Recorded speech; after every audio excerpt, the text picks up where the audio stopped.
Yep. Happy Martin Luther King Jr. Day. Happy MLK. It is a slow day here in Shipdock, Otaku, Pflugerville, Texas.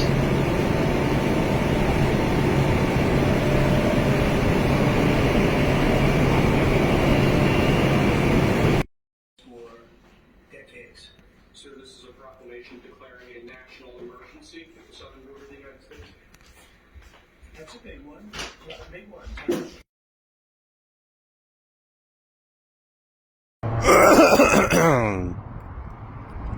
Okay, good afternoon, or post good morning, Texans. Good morning, ATX, USA. Today we are here at Pinballs. Pretty much my old former job before COVID-19, and I got laid off because of COVID-19, but this is my former workplace. Before I started working at Amazon, at Whole Foods Market on Domain, ATX, then transferred to the Otaku location in Pflugerville, Texas, where I'm currently working there, but this was my former job at Pinballs. And you see it's Saturday weekend, we got, kids coming in with birthdays, celebration, work, all these teamwork, team building stuff. Reminds me of my other workplace at Main Event Entertainment. Used to work there too, but used to work here at Pinballs before COVID-19 pandemic hits, and I got laid off. Stay at home and all that. No longer employed here, but just promoting this business owned by the family. It's family owned, and they own 3 locations. This is one that's here on Lake Creek Festival on Lake Creek Parkway, and I would love to take my wife here, have some fun, teach her some driving behind the wheel with go-karts. Got bumper cars. You see go-karts, and then the axe throwing is new. The escape room, I remember that. Laser tag, virtual reality with the Omniverse and the Hologate. I remember that, but axe throwing is new. So that didn't exist when I used to work here back in early 2019 or something. But here at Pinballs here in Lake Creek, just go in and have some fun. Again, I'm just documenting things for Facebook, YouTube, Instagram, whatever. Here's the hours, just in case. Of course, surveillance cameras are in use. Let's see what they have here. Take our surveys for a chance to win $25 pinball game card. Okay. And house rules. Let's get that documented. Pinball Lake Creek map. Well, I work here for a long time, so I know everything inside out. Happy hour, beers, weekly events, and of course surveillance cameras, and there's player cards and all this. This is the Vista View area. Alright, time to go in. I'm gonna turn off the camera. Sure. Oh, I knew they got anime stuff here. This is Maureen Kitakara from My Dress Up Darling. Looks like in her bedroom attire. Got some Jujutsu Kaisen characters here. The tickets right there is $3,000. So this is what they have here at the redemption area. I took a picture of this for my wife.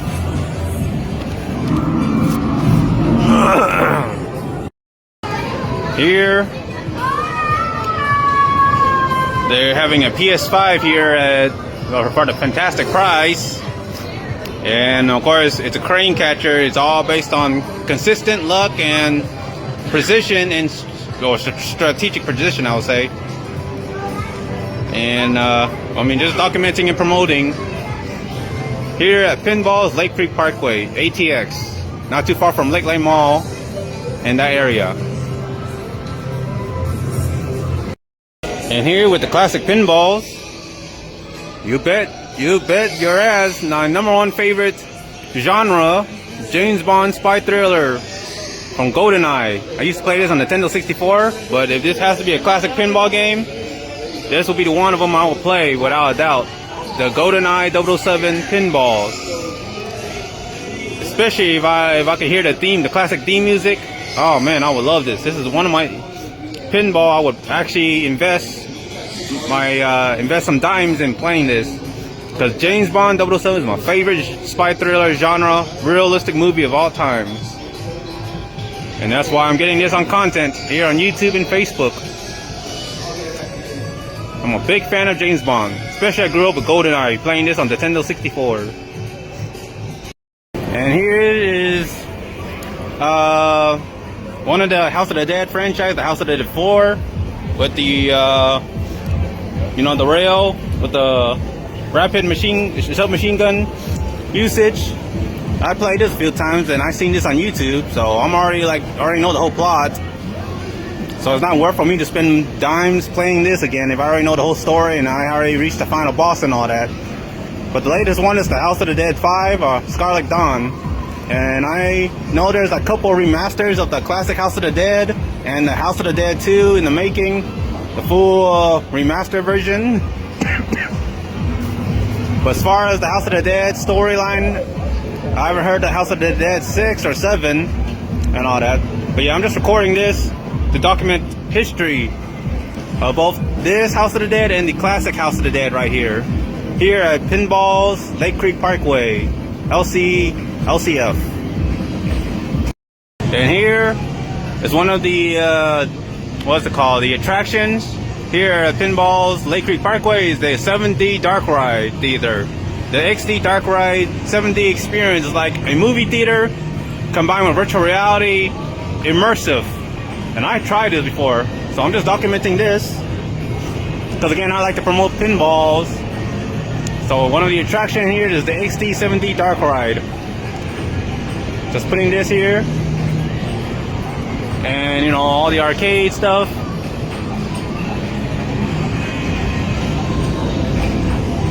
Oh yeah. So that's what the experience looks like.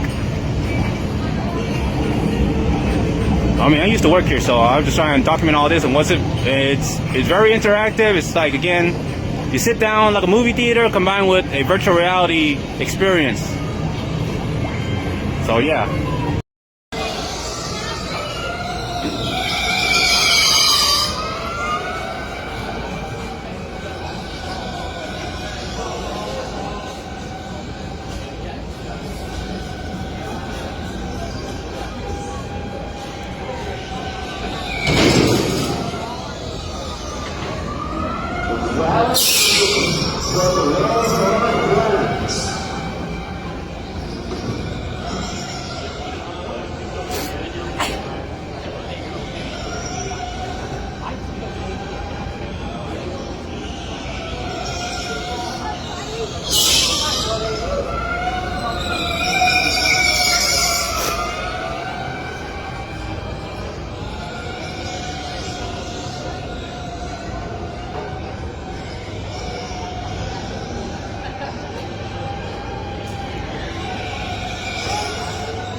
As always, it's what I always enjoyed doing when I used to work here, doing go-karts. Got like 2 people, you know, machinists and the race kart marshal, go-kart marshal. Hey.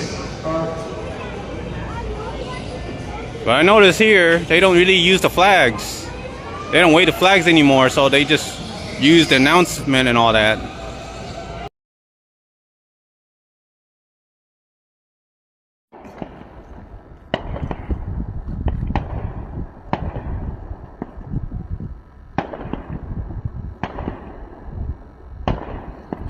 Cheers!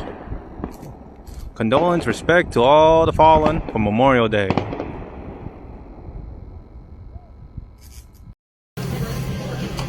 Hello, good afternoon.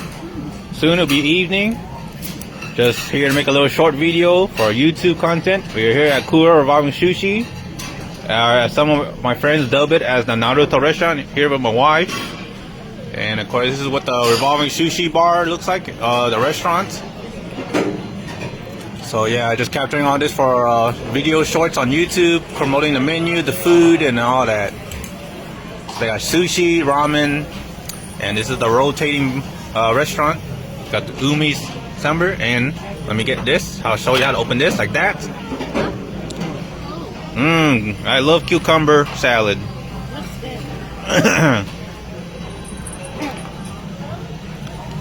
Ooh, they even have New York cheesecake. No, New York. This is Sunbeam Titan, General Sunbeam reporting on YouTube. So happy Valentine's Day 2025. Peace. Right now. Go. What are you doing to the fish? Oh, you're weird. You ate it up. Rest in peace, Taiyaki fish. You will be missed. Right in my stomach. Get that? Okay, and recording for YouTube content and maybe Facebook or whatever this content video gets shared on and whenever it gets uploaded, don't know. But we're here at what looks like Anime Town. A series of restaurants and eateries like OK Dog, Boon Belly, Tori Kawaii. Look at Soup Leaf Hot Pot. There's Kura Sushi with my friend from Taylor, my friend Crazy Chris, and Joe the Prose, the Naruto restaurant, and there's Kinokuniya. So again, there's Tori. Zoom in there. Get that, capture that on camera, Tori, because again, this feels like Anime Town. It's close to Anime Town. There's Futi Rudy, a new store, or a new eatery called Futi Rudy. And there's Daiso. That's gone. Unless you want to be on a camera. Alright. Alright, 1, 2, 3. There you go. Right in front of the K Barbecue. Plan to go back there with Soup Leaf, my second choice for my birthday restaurant. When my birthday comes around, I'm going to be eating here again, K Barbecue or Soup Leaf behind me. We're here at the Airport Boulevard, I forgot what it's called, the Crescent of North Lamar. The Crescent of Lamar, I think, here at Airport Boulevard.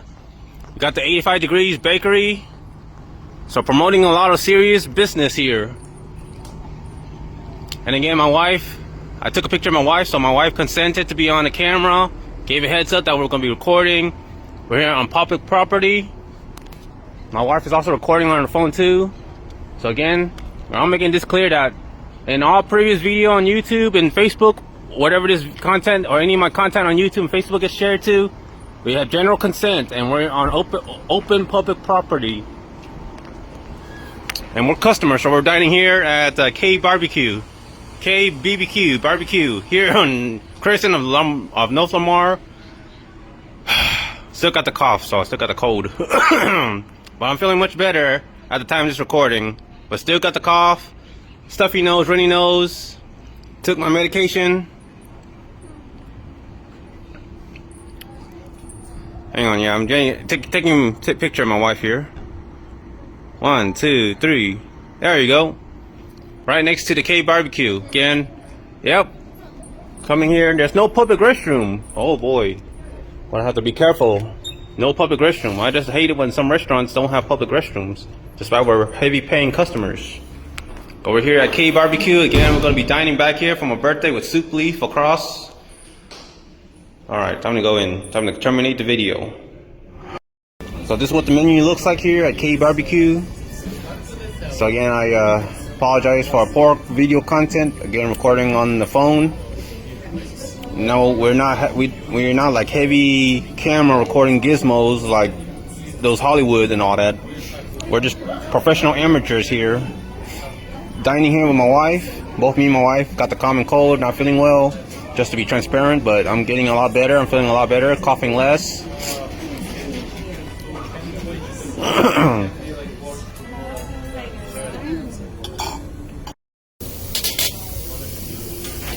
Oh.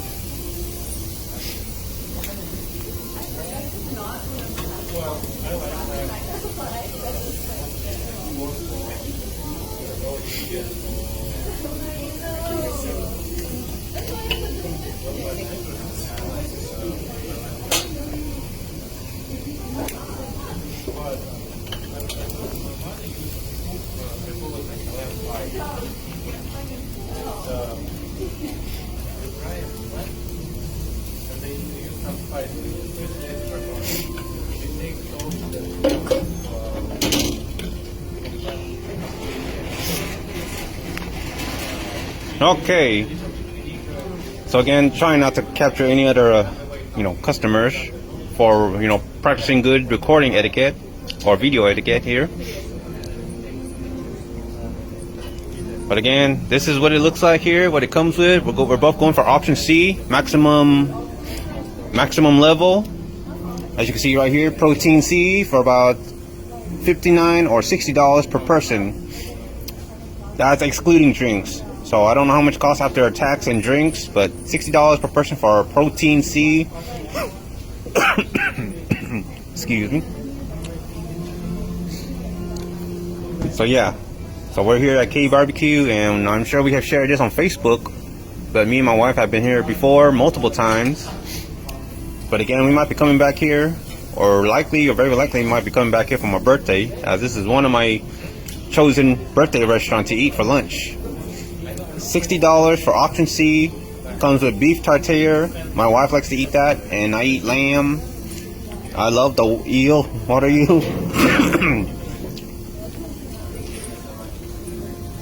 But yeah, we get to cook our own meat and seafood.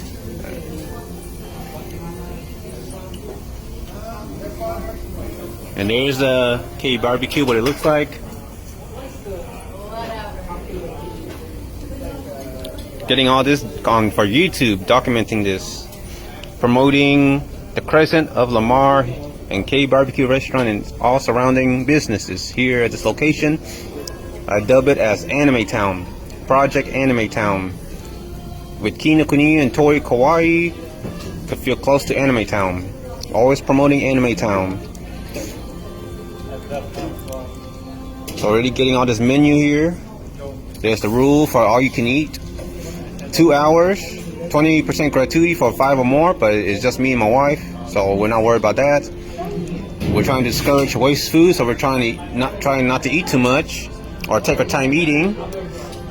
And again, we're going for option C, which is about $60 per person, minus the drinks and taxes.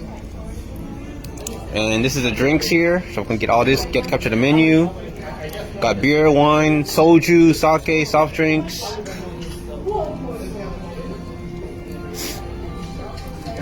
Ooh, and it's heating up. And then it comes to kimchi, broccoli. We order corn cheese for the appetizer. Radish. I'm surprised I got radish. So appetizer here, fried wings. I don't want to eat a lot of meat. I already had too many chicken wings. Seafood pancake, nah.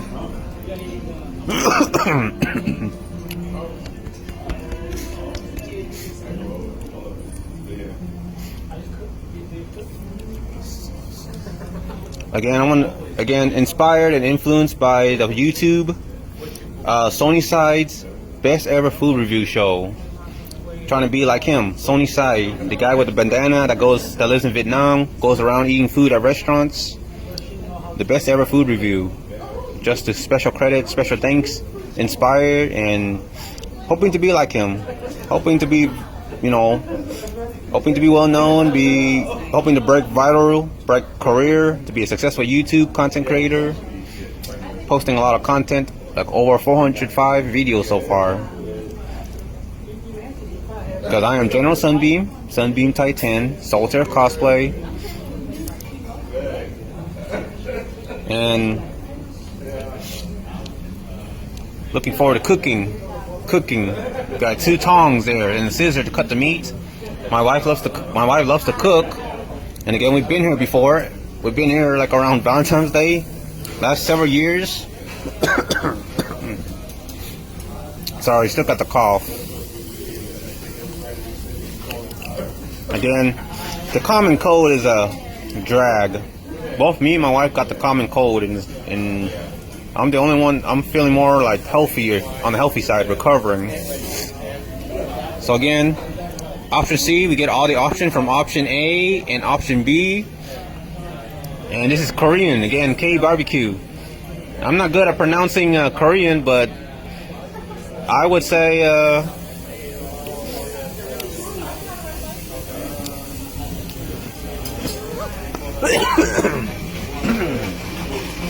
there you go. Oh, there you go. Oh, I got it. Thank you. This one I put for special, okay? Special? Oh, And another one is coming. This is a baby octopus, okay? yes. Another one is coming. Okay. I give this special for you, okay? Oh, appreciate it. Thank you. You're welcome.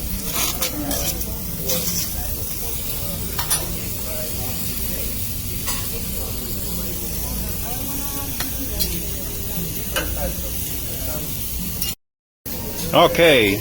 Part 3. Oh, I don't know. Again. As always, don't know when I'll upload this on YouTube or Facebook or whatever this video content gets shared to. Appreciate the server cutting the head of the octopus and then this meat. She said it's special for us, but okay. Got the radish, got the kimchi, all these little Korean stuff that comes with it. House salad, rice. And again, just for future reference, for heads up, K Barbecue has no public restroom. Gotta be honest. Gotta give the viewers a heads up. If you ever dine here at ATX, K Barbecue, on the crescent of Lamar, on Airport Boulevard, and North Lamar, K Barbecue has no public restroom.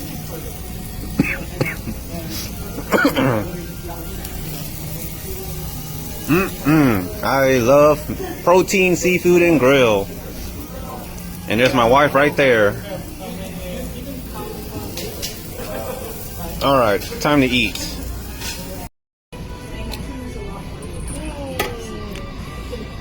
Well, I don't recall having a beef tartare that looks like that, but that's a unique beef tartare.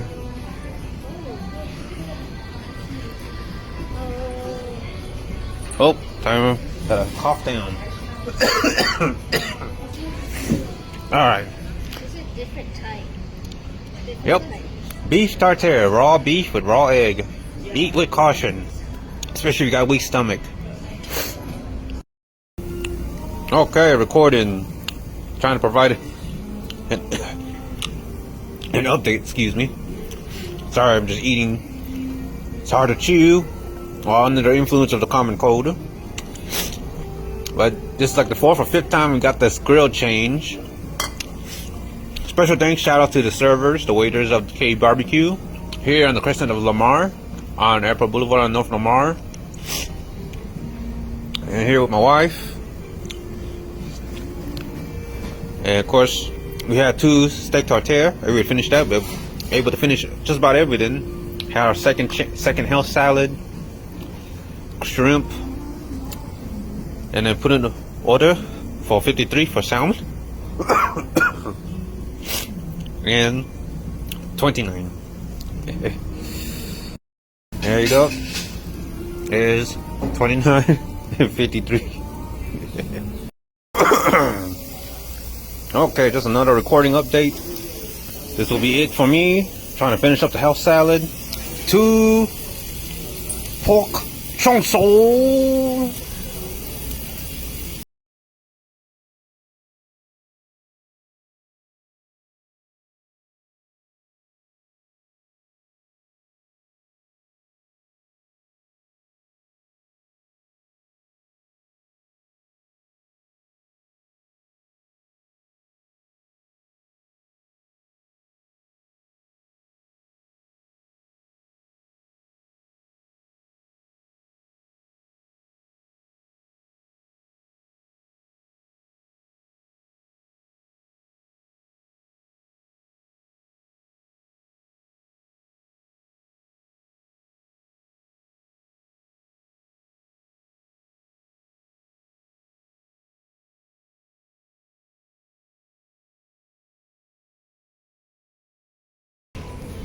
Just an update here at K Barbecue here on the crescent of Lamar.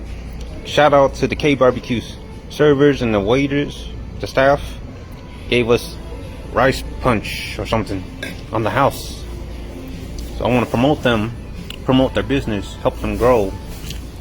Especially we made it this far. Cheers.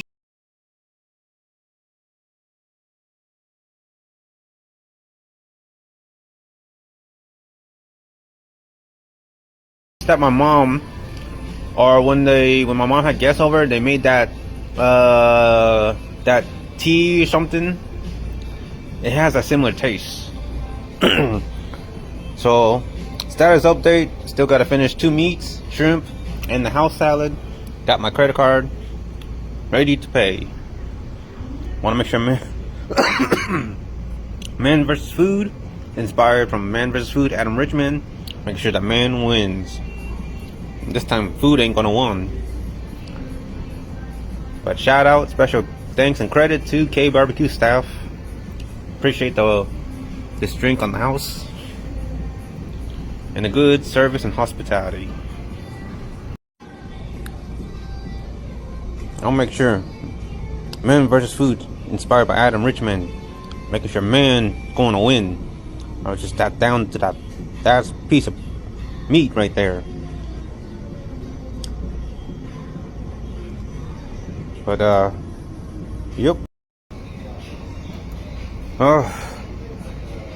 Man vs. Food, inspired from Travel Channel, Adam Richman. Looks like another loss that I have to throw in the towel or throw in the napkin and say food won. I was close, but due to the common cold, want to be exercising health and well-being and safety. Food won, and I don't want to, have a bad nausea stomach and all that due to the common cold. And for the health and safety of others, especially being here in the food service industry and restaurateur, I'd rather give it another big L that man lost, food won. But shout out, special credit, and thanks to the K Barbecue staff for excellent service and for this wonderful experience. Gave them a good tip. Recommend this restaurant. Okay, providing update. Here's the check. Grand total for 2. With the free drinks, the rice punch on the house. Or you can eat option C, which is $60 per person, but before tax. It's about $60 before tax times 2. Then after tax, which is about nearly $10, is about $130. Of course, gonna leave tip. Gotta show respect. Tip, because people gotta pay bills and rent. Special thanks, credit, and shout out to the K Barbecue staff. The service, excellent. 5-star, 10 out of 10. Personally will recommend dining here. You get to cook Korean style grill. Something off of Naruto.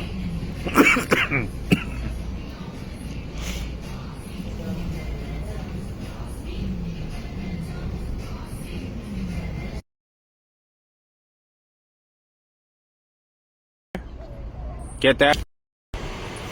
And there's Tanuki Games, the tabletop RPG game. It says board games, card games, trading card games, puzzles, and snowball, rice ball. I've seen that in another location, but they got the fried fish, the taiyaki fish, the fried fish thingy. Also, you can get that at Kura Sushi.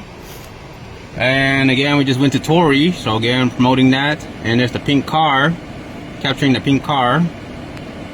Sorry if I get your license plate, but again, Spy 8618. No, that's SPV. Sorry, pink car, if I got your license plate, but again, just documenting, So we got Tori, Boom Belly, Tanuki Games, Snowball Rice Stew. We got.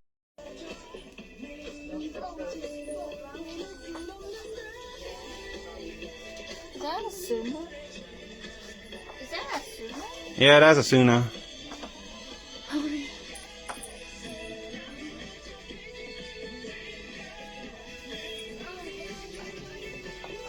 That is a sumo. Yep.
And there's Tanuki Games, the tabletop RPG game. It says board games, card games, trading card games, puzzles, and snowball, rice ball. I've seen that in another location, but they got the fried fish, the taiyaki fish, the fried fish thingy.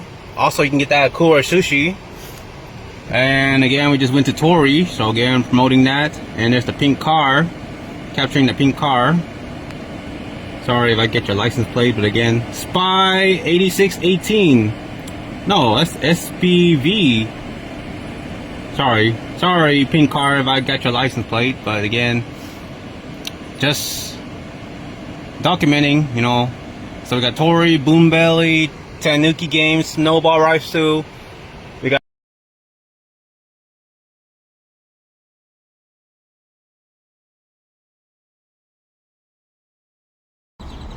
Okay, time for a recording. Saturday weekend. Here's my wife right here, wearing that nice dress. We're here in this area in Northwood Plaza here in Austin, Texas. Oh yeah, I'm recording, you know, YouTube. We're here to make history 2025 here at Zen's Japanese Fast Food. And they are rolling out with Japanese crepes. And it belongs to Zen. And I've been here, me and my wife have been here before. I used to do lunch drop and DoorDash and maybe Uber Eats. So they got like Japanese burgers and all that, and I like this place. So I'm documenting that. Okay, I'm gonna take a picture of my wife while recording. Hope you don't mind me, viewers. Okay. Oh, okay. 1, 2, 3. There you go. Alright, I'm trying to get off the street. There's cars. Oh. Alright. So we're here at Zen's Japanese Fast Food, and we got cars passing by left and right. There's Goodwill right there. So we're in this area promoting this business, promoting this joint, and we're promoting what they have here, the Japanese crepes. Zen's, they call it the Harajuku Japanese crepes. Perfect desserts. Oh, okay, well that's something new. I haven't been here for a long time. So let's go into Zen's. Oh. So Zen Japanese Fast Food right next to the FedEx, this pack mail. They're open, and of course Zen is open. So let's go in. So there's the website and the address here. Spicy miso ramen, limited time. I didn't know they have that.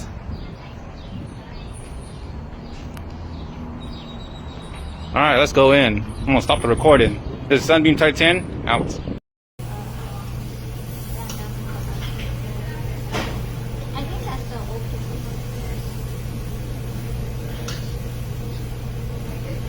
Now, this is the reason why I love going here.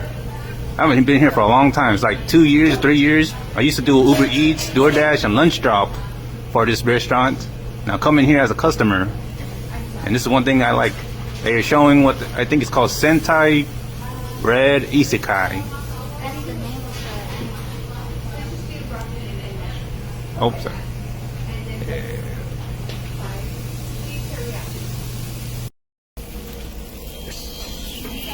Oh, Japanese crepe. Love it. Look at that. 2 Pocky sticks.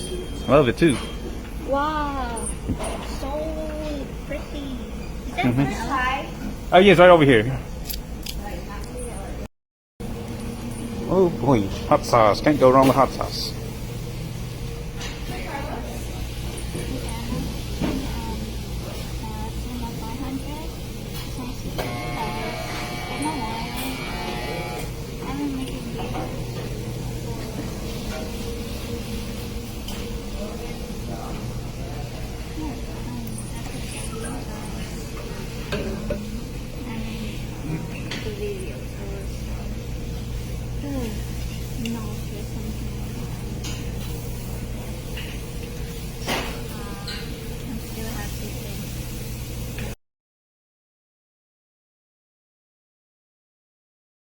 Okay, we are here. 183. Oh, there's a railroad train or something coming. As you see right there, there's an active railroad there. I see a plane. Wait, I will record this thing. I guess so. Yeah. So we're here to fight some aliens. We found some aliens. The alien's right there. It's in the building. It's taking over that building called the Arcade UFO. So I just discovered this thanks to ChatGPT. Again, special thanks and credit to ChatGPT by OpenAI. So we're here in this plaza, in this area, Zyka Indian Contemporary Cuisine. And then there's that UFO, Arcade UFO that we're gonna go. That's the target. We're gonna fight some aliens. Right next to Studio Fitness, a fitness studio. All right, let's get off the streets because I don't want to get in trouble with the car. I don't want problems. But that's our target. Our intended target destination is the Arcade UFO. That's ChatGPT. And again, we're hunting because I'm here to promote Anime Town and to create Anime Town, Project Anime Town. So I'm just trying to go to all these places that looks like they just have something to do with J-pop, Japanese pop, and anime stuff. So it looks like they're open right now. So let's go in. So again, this is Sunbeam Titan. I'm going to head and terminate the video. Similar to replay this bubble pop or something, that you had to connect all the colors. Bro, my brother will love it. We know this here.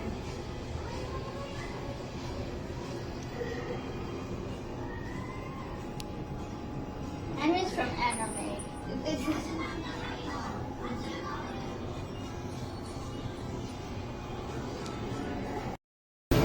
Okay, this is Sunbeam Titan reporting. General Sunbeam, Solitaire Cosplay, Sunbeam 0072 on Twitch, Sunbeam 0 on DeviantArt. Reporting for another content just to provide another update. Me and my wife, Asuna 45, Asuna 500, Asuna Cute 32, and Asuna Cute 5. We're here at the Arcade UFO. Once again, Arcade UFO here in ATX, Austin, Texas. Here to document video games, all these classic arcade games, Japanese pop, J-pop 2D video game. Like this video game right here that featured Blaze Blue. Me and my longtime friend from Taylor, Texas used to play this game. My friend would be usually has some kind of aptitude that is skilled at playing fighting games. So I would say he's fairly competitive. He will kick my butt playing all these kind of old school classic video games here. Like, I'm not good at fighting games, I'll tell you that. So look at that. Hopefully I don't get copyrighted for anything, because I'm just here to document and make an effort to create some content, some good content footage of all places that has to do with anime, 2D anime, Japanese pop anime. So look at all that, these 2D anime graphics, anime, Japanese pop anime. Shout out, special credit, special thanks to ChatGPT for recommending me to Arcade UFO, and this is what me and my wife are here for, to check this place out. So yeah, of course there are security surveillance camera. So be on your best behavior. Considering this is a rare gem, this is our first time that we've actually stepped foot here, and I'm glad to see some 2D anime. I honestly wish I can work here, but I doubt they're going to be hiring. Oh, classic Street Fighter.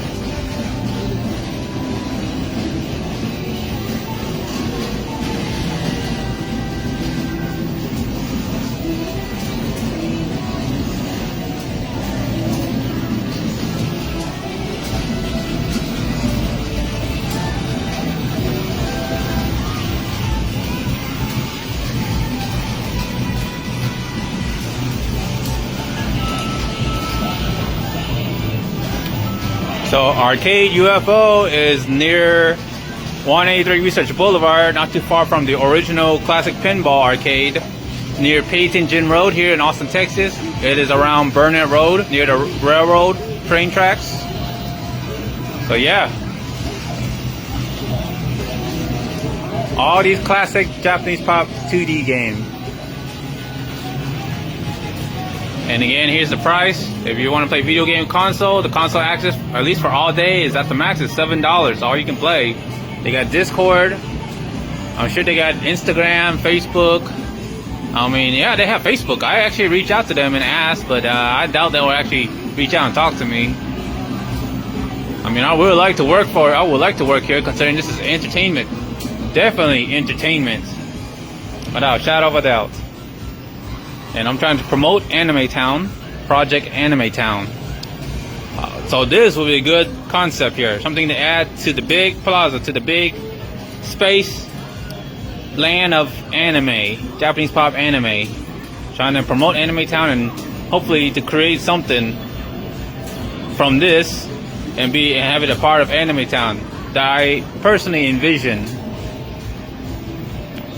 So there's a Street Fighter, there's the other Street Fighter.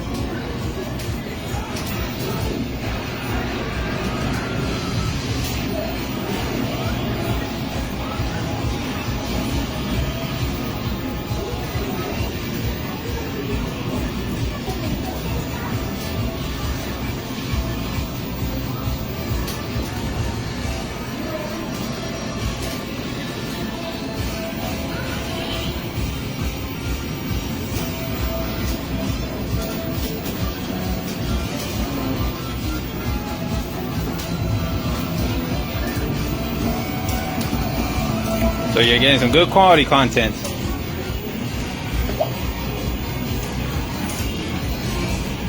is a spider on me. Oh, okay. Oh, I got freaked out.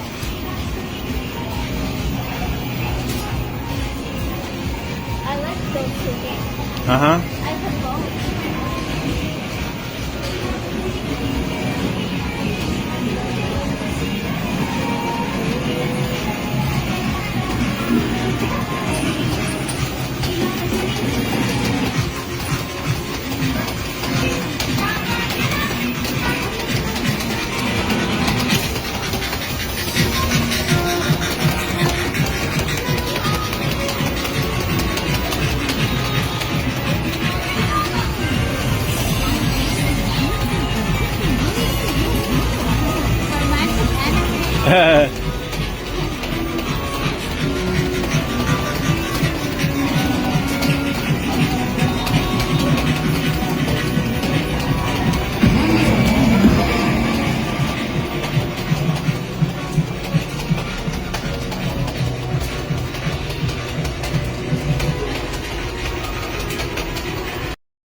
Alright, so we're here in the parking lot. So again, there's HEB. HEB stands for here, everything's better. There was a joke that's based on the CEO of HEB called H.E. Butt. Yeah, his last name is Mr. Butt. Ew. I ain't gonna lie, that's the CEO of HEB. Wait, that's his last name? Yeah, Mr. Butt. That is so funny. So yeah, I'm just gonna have the camera down because we're gonna be talking. I'm gonna talk some more because we're heading towards the car and privacy purposes. Gotta be safe and sorry. Hide it. Hey, let's move to the side. There's a car coming through.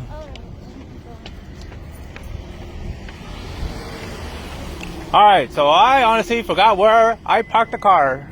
Use your car sound. No, I think I know where I parked. It's somewhere here. See, this is why I always try to have a habit of recording where I'm at, because usually when I record or do something big, I remember where I parked my car, or I remember something. Oh, I parked right over there. Now I know. Right near the gas station. Unleaded, $2.49 or $2.499.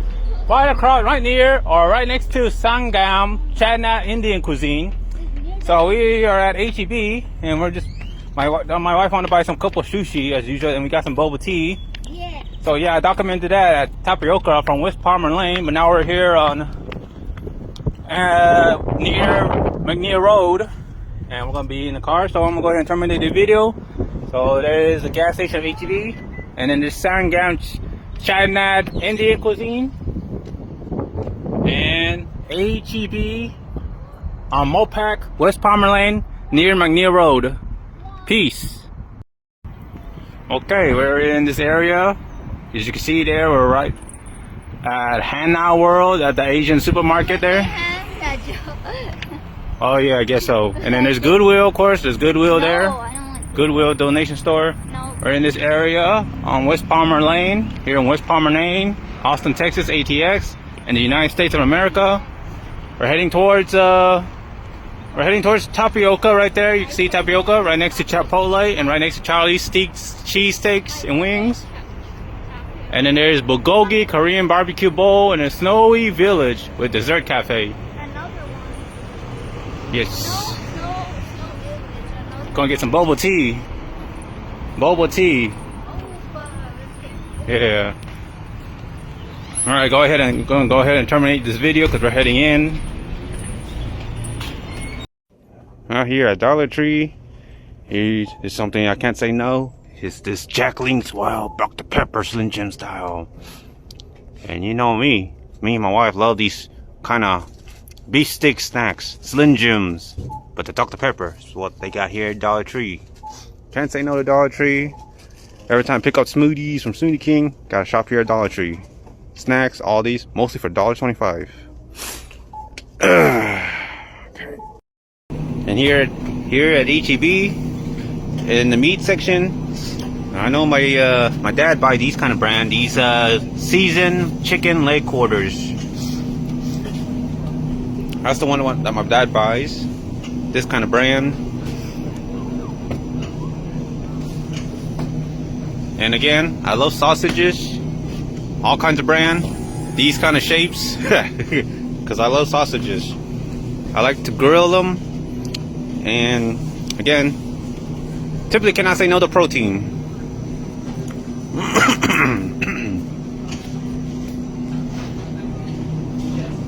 Yeah, I know my dad buys these kind of chicken, these brand here. I think that's the one that my dad buys and eats almost every time he goes to HEB. But yeah, this is the meat section here at HEB. Alright, we're here at HEB. HEB stands for here, everything's better. And you know what's better? That a lot of people that knew me, that have been here, that have seen me around, I'm a big fan of Slim Jim. This beef jerky here, this Slim Jim, and it's still 89 cents. 89 cents here at the checkout, at the self-checkout express lane station. I like this.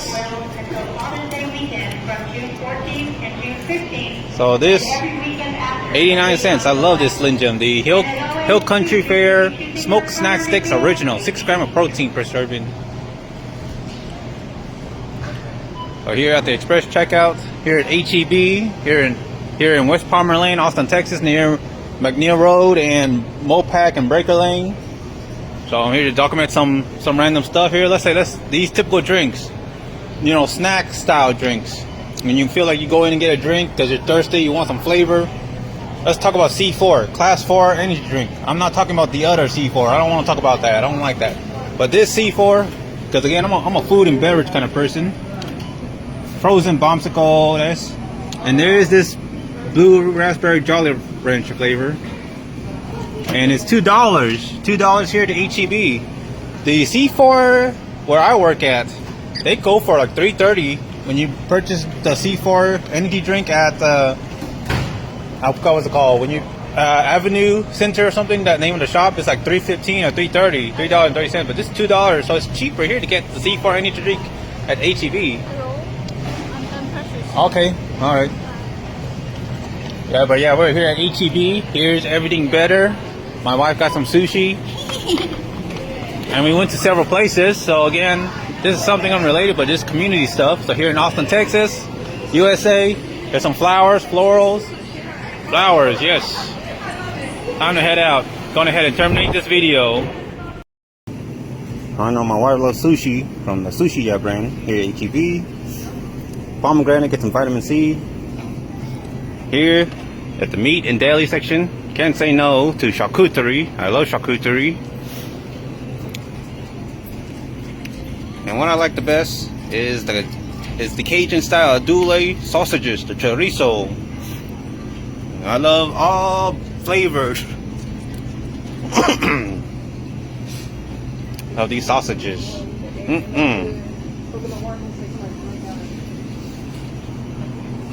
And I love charcuterie, so again, it's these Jacqueline brand, like these beef sticks, I love it with cheese.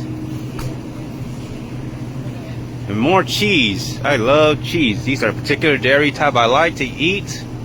I would eat all of them, all kinds of brand.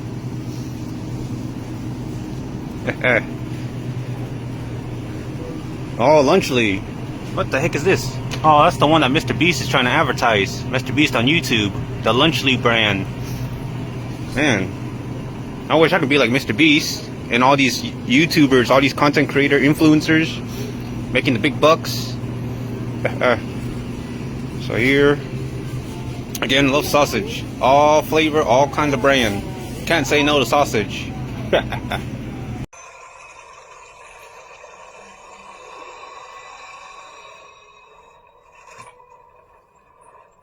According to the judgment of the Oratrice Mécanique d'Analyse Cardinale, Mr. Vacher is guilty.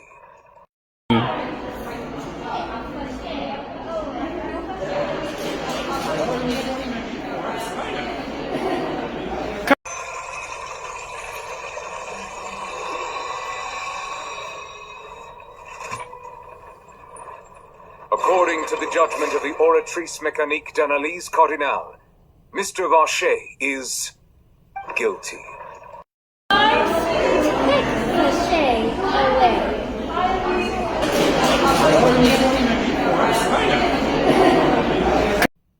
Guards, take Vacher away.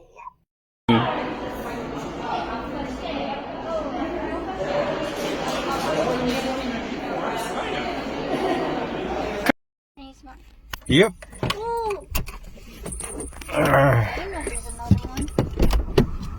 Alright, we are here at Asahi Japanese market here in this area. So we just finished eating. We're here at Romero Drive here on Burnett Street here in Austin, Texas, ATX, and my wife is right there. It was open.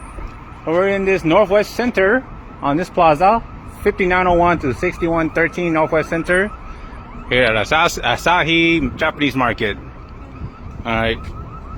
There you go. Let's go. Okay. Time to go in. There you go. Oh yeah. Ooh, I love this place. Can we go again and learn? Oh yeah. Yeah, that's my dream. Been here for, it's been a long time actually. Wait, this is my first time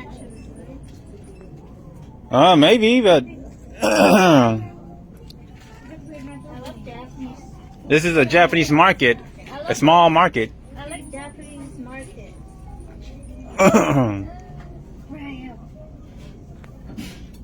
Crab. Japanese crab. Crab man. Hey, look. Hi. That's for the sushi, I guess. Seaweed. So small. I guess. Here's more.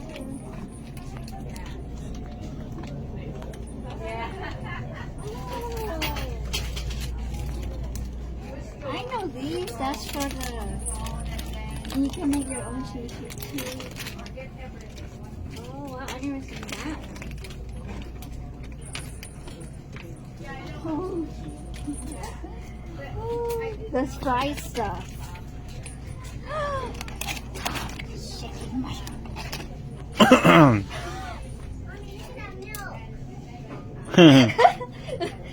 the longest chopsticks I could use for my cooking. Oh, chicken. Oh, that's funny. I know. Red tag on sale.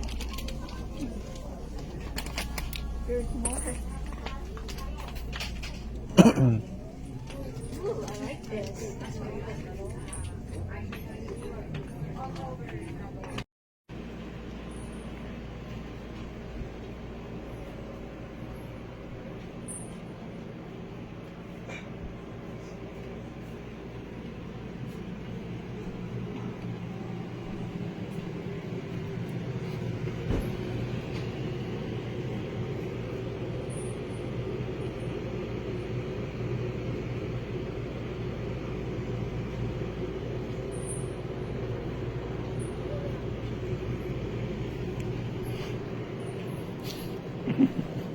me with the book.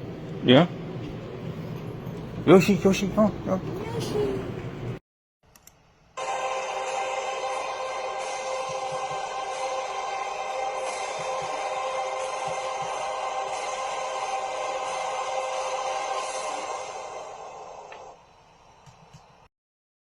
There's my wife right here. My wife's cosplaying is from Honkai Star Rail, I think Aglia. Yes. And this is our first time doing cosplay meet and greet here at ColossalCon, Texas. So yeah, I'm doing everything on a heavy budget. So yeah.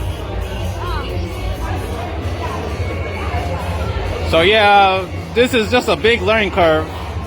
Just documenting this for to improve and to understand how much it costs. We don't have like all the big stands, and we're just trying to have fun here. It's my wife right here. I cosplay Angela from Honkai Star Rail. This is my first time cosplaying. So it's a great time. I helped one of my friends helped me. Our friend Lam helped me do my cosplay. He tried to do my neck. I can see, but thanks to him, so very much. I'm grateful. He helped me. This cosplay is kind of hard to do in the back. And welcome to our room. Yes. Yeah. And look at this. This is a good drawing. Look at that. This is one of my drawings. I draw online, but it's like I draw online, then I draw it like this, and it takes me time to finish. So actually, I colored them. It looks pretty. So it took time for me to finish. Yeah, I draw different days, different time and days. It's not easy. So I practiced a long time, but I really got better. I haven't drawn for a while, but I'll next time draw different characters, better characters. I haven't drawn for a while, so it's okay. Okay. But I still need to practice. I still need to practice. But I do need more paper. So see, this is just our basic. This is just Our basics. because we don't have like business cards or anything, and I knew it's gonna cost a lot of money, and we don't have that kind of money. Yeah. So this is how you can follow us. Facebook, Solitaire Cosplay. You can search on Facebook. And this is my Instagram. Uh-huh. Asuna Q500. That's my. I switched my Asuna Me 45 to Asuna Q500. So you can follow me on Instagram anytime. Oh yeah. And this is kind of, well, we're not selling any of these. These is just here to make an appearance, just to show what we have here. And this here's a free giveaway. Let me put it here, right? Let me try to advertise this. Free stuff giveaway. Take them. Again, we're just here because this is just our first time, a big learning curve, and we're not trying to sell anything. We're not making money. We're just here to make an appearance, trying to get ourselves there, make a name for ourselves. Here at ColossalCon, Texas, Round Rock. Oh yeah. And then just for the record and for documentation and for a better understanding on how to own a booth and all that. It's a big learning curve, and it's our first time, so we doing all this on a amateur budget here. Oh yeah. All right. 1, 2, 3. There you go, Jay. I'm just taking a picture of my wife here. So again, we're not professional. We're not professional cosplayers. We're not trying to make money, and we're just here to make a name for ourselves and be out there, try to be recognized and all that. So yeah. Follow me on Instagram, remember? It took time for me to cosplay. In the morning, I had to put my makeup. It took time for me, but it's worth it. Oh yeah. Yes. All right, I'm going ahead and end the recording. All right.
you.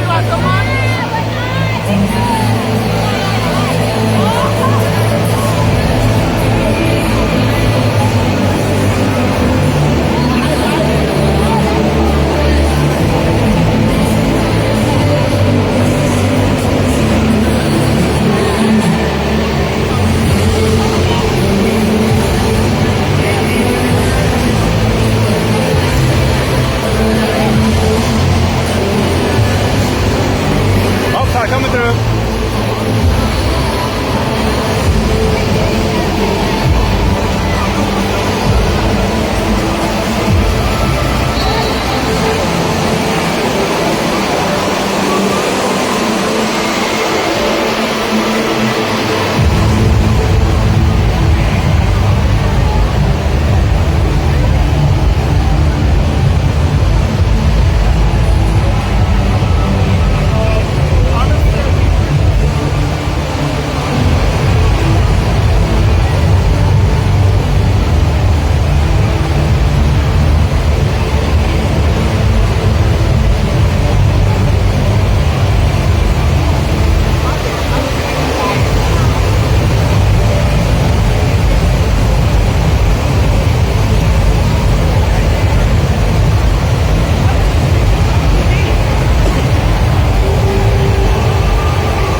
just trying to have some fun.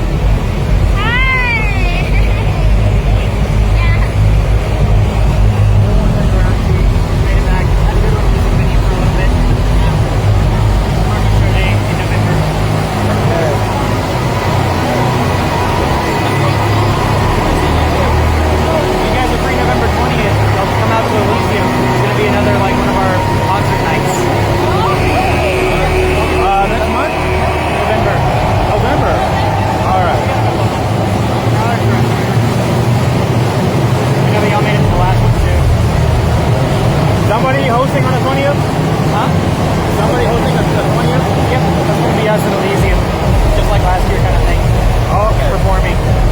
Music.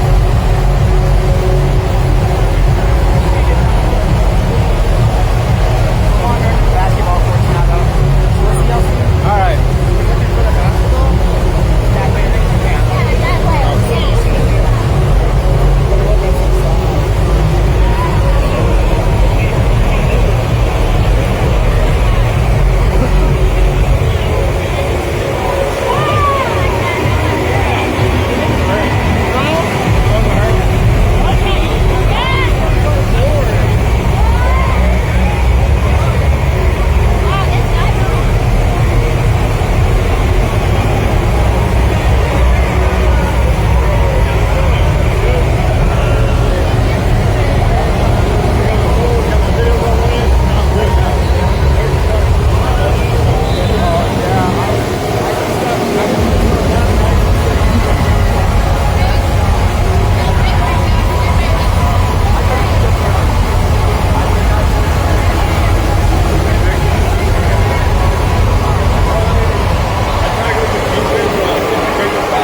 I'm going to be live streaming on Facebook. This is going to be communicating here.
right, 3, 2, 1, recording, live streaming, going around. This is day three at Colossicon, Texas, 2025 CCTX.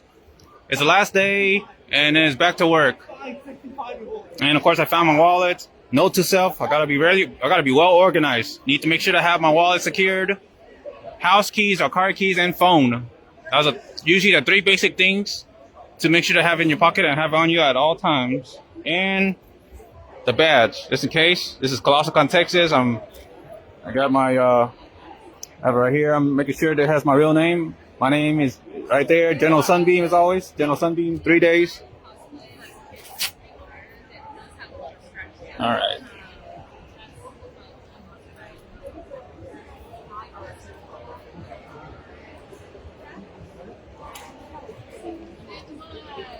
Oh, there you are.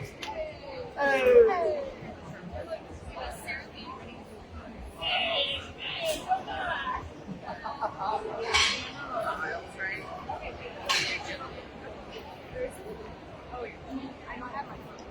Got all these staff and all these. I'm in a big area.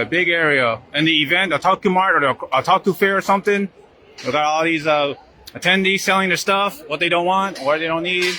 I mean, I don't want to be getting in trouble for getting close and recording, but live streaming on Facebook.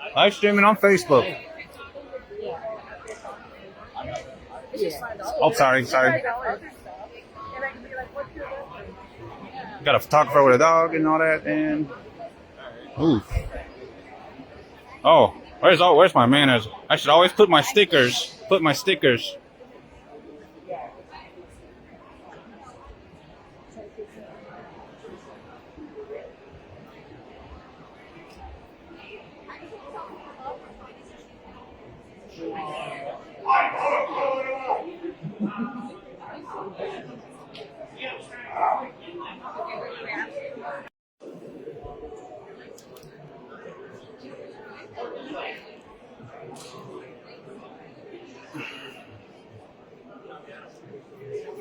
Oh, here at Colossicon, Texas.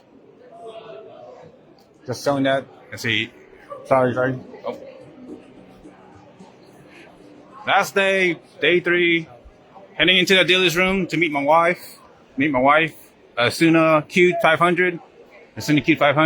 I know where she's at. She's hanging out with a friend, Marvis Mackay. Here, day 3, the last day of Colossicon, Texas. I'm trying. Oh boy. Well, I have no idea what. There he is. There's my wife. There he is. There's Marvis Mackay.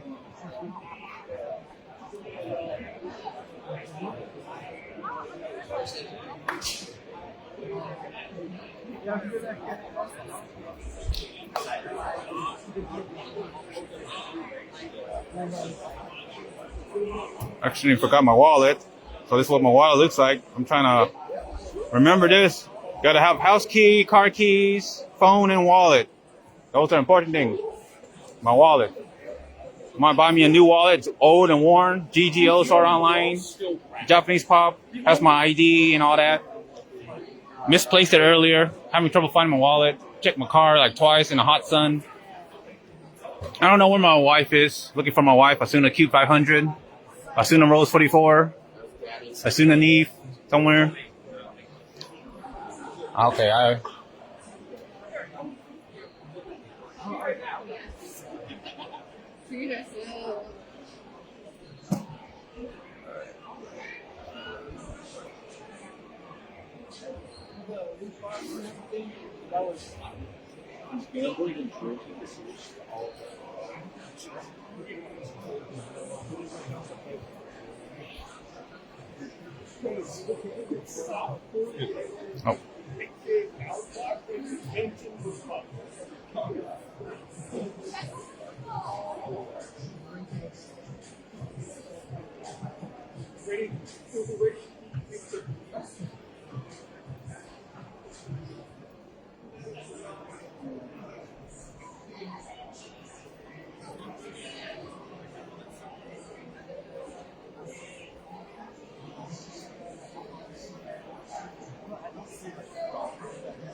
It's actually like Barefoot, but like.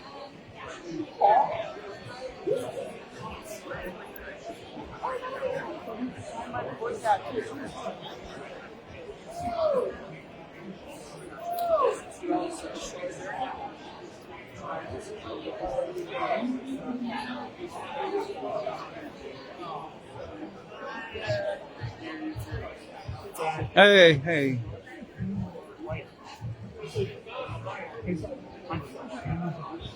I am live streaming.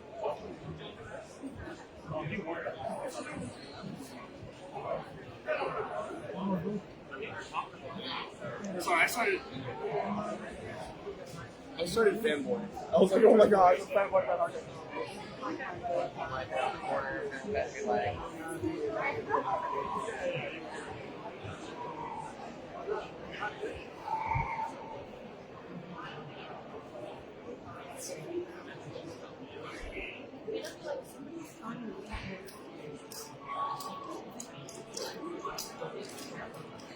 So here at the dealers and autograph area here in Colossal, Texas, in the middle room here, right by the statue head. Sorry, I'm letting my wife know. I'm trying to step out. I don't want to be recording people in their face. I don't want to get in trouble and all that. But I am live streaming for the memory and all that. Oh, got a water station. Gotta get some water. And my feet burns. My feet hurts from being in the hot concrete. Oh boy.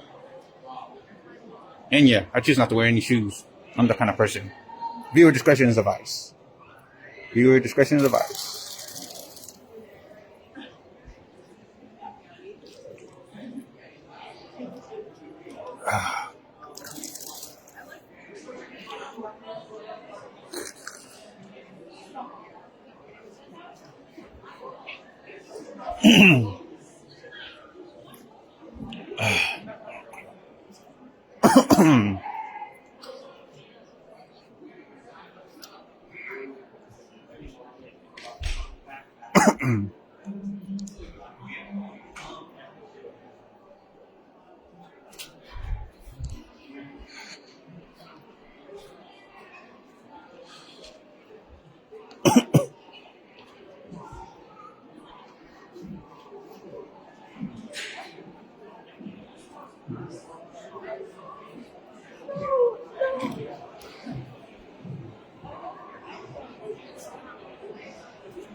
I have no idea where my wife is at. And of course, next month will be our second 2-year anniversary. And at a different convention at the same location here, me and my wife got engaged. Now I'm trying to find where my wife is at. Not sure where Asuna Rose 44 and Asuna Q 500 is at. But I am live streaming on Facebook. Just for safety, documentation purposes, and to make a whenever I have to get a chance to YouTube and maybe share it on Facebook. Not trying to record anybody. I don't want to record anybody in face, but today here I'm at the Otaku flea market. Yes, the Otaku flea market. Colossal, Texas, here at Events 1.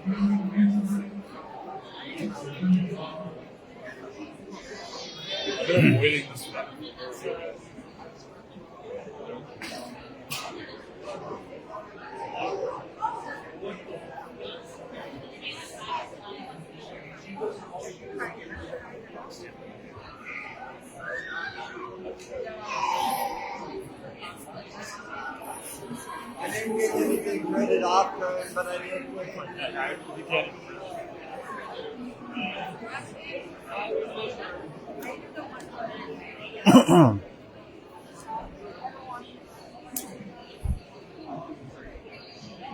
Oh.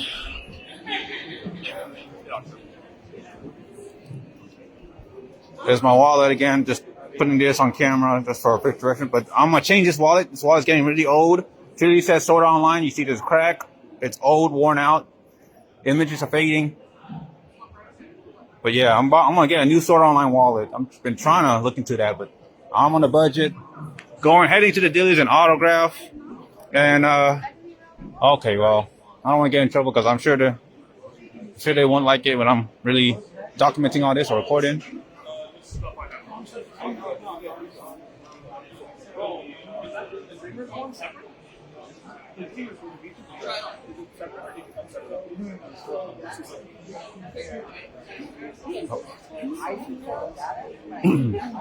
Autographs?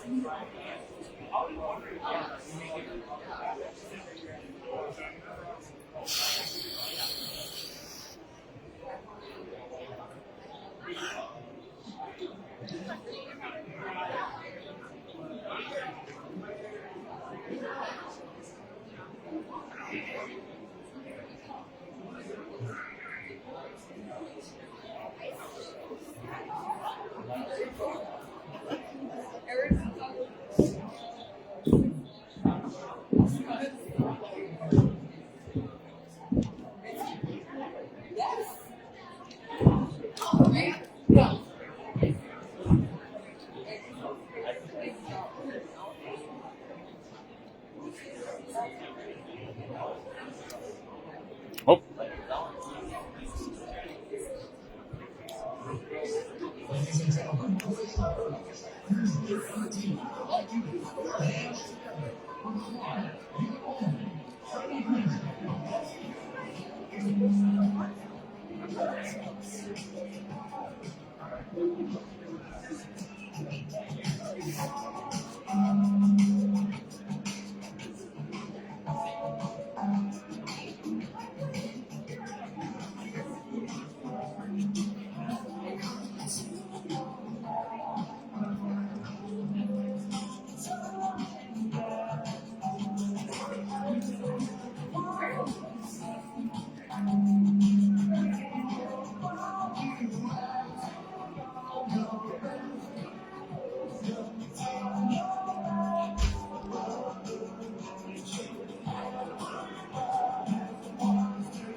That's not my understanding way.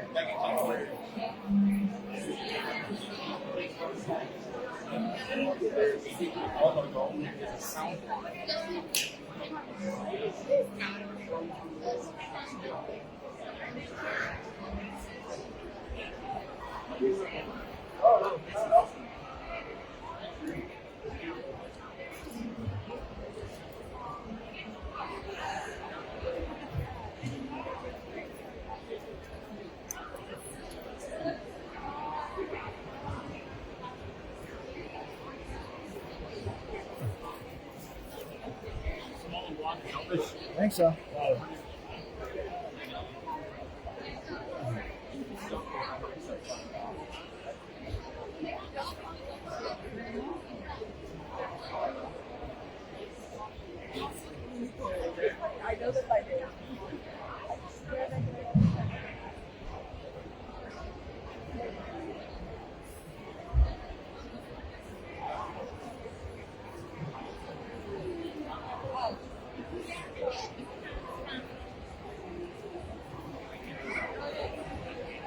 I'm gonna poke around myself.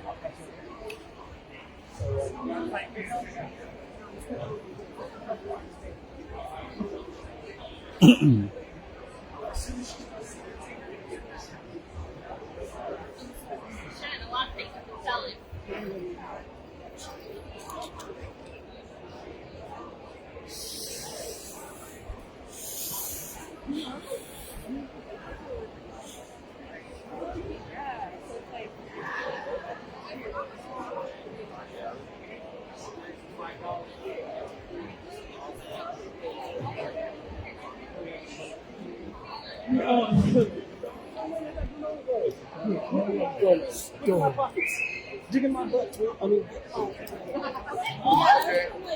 hey, sorry to make you buy it. Well, here at the Otaku Fair, the Otaku Flea Market, this is what it looks like, a flea market, and this is what it looks like if you go to a flea market, but this is Otaku Flea Market.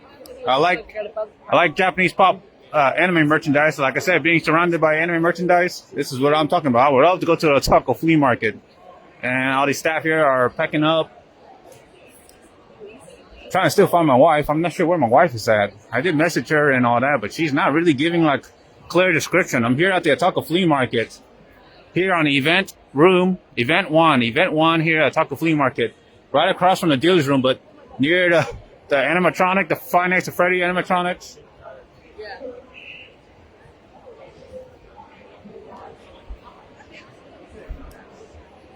Not sure where they. Let's see. Oh yeah. Otaku Flea Market is busy. It is busy.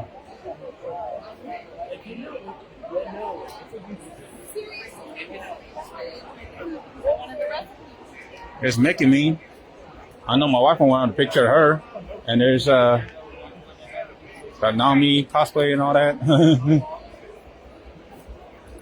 Happy to get a picture of Asuna cosplay, but man, my priority is to find my wife. Find my wife.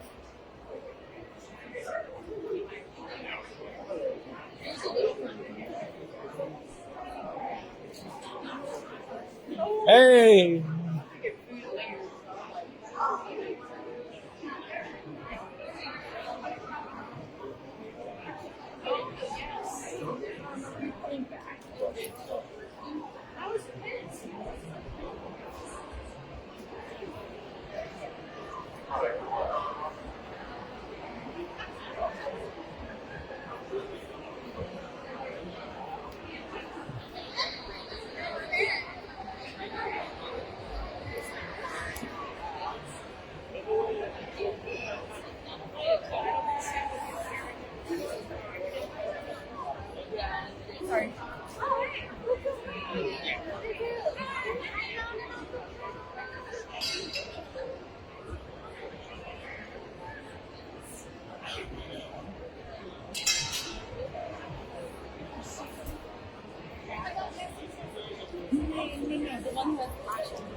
Yeah, this is would be easy.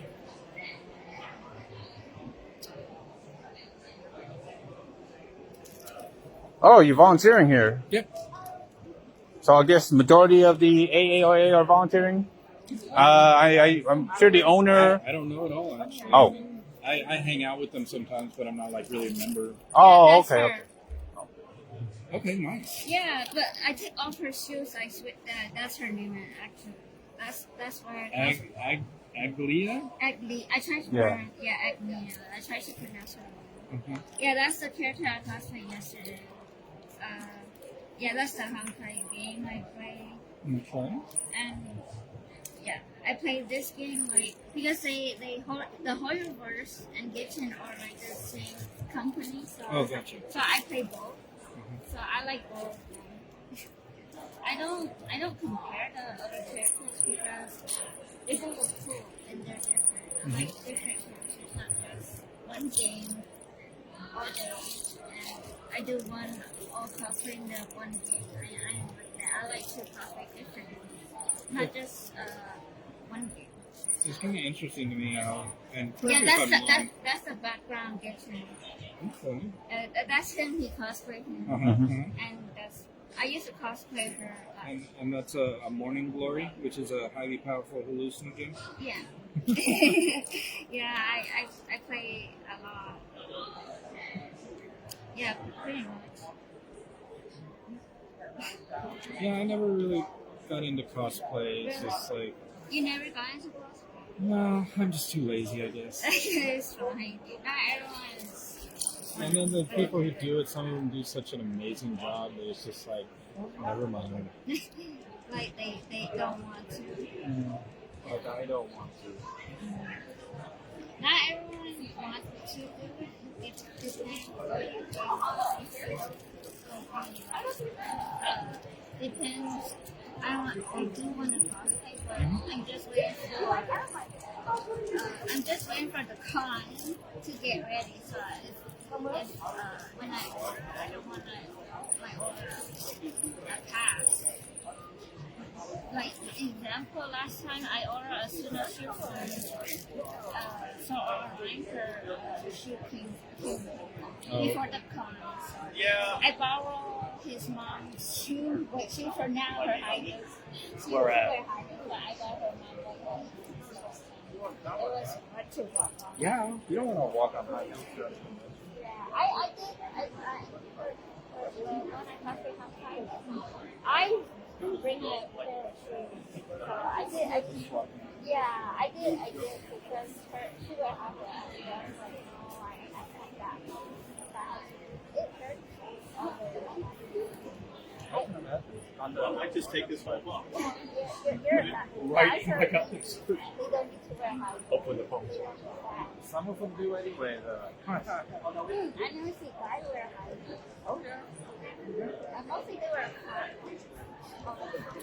Remember one of the anime, this guy walks in like hip hop gear with chains and a hat, and he's like, "Yo, what's up, everybody? Hey, how you doing?" And we're all like, "Oh, hello, welcome."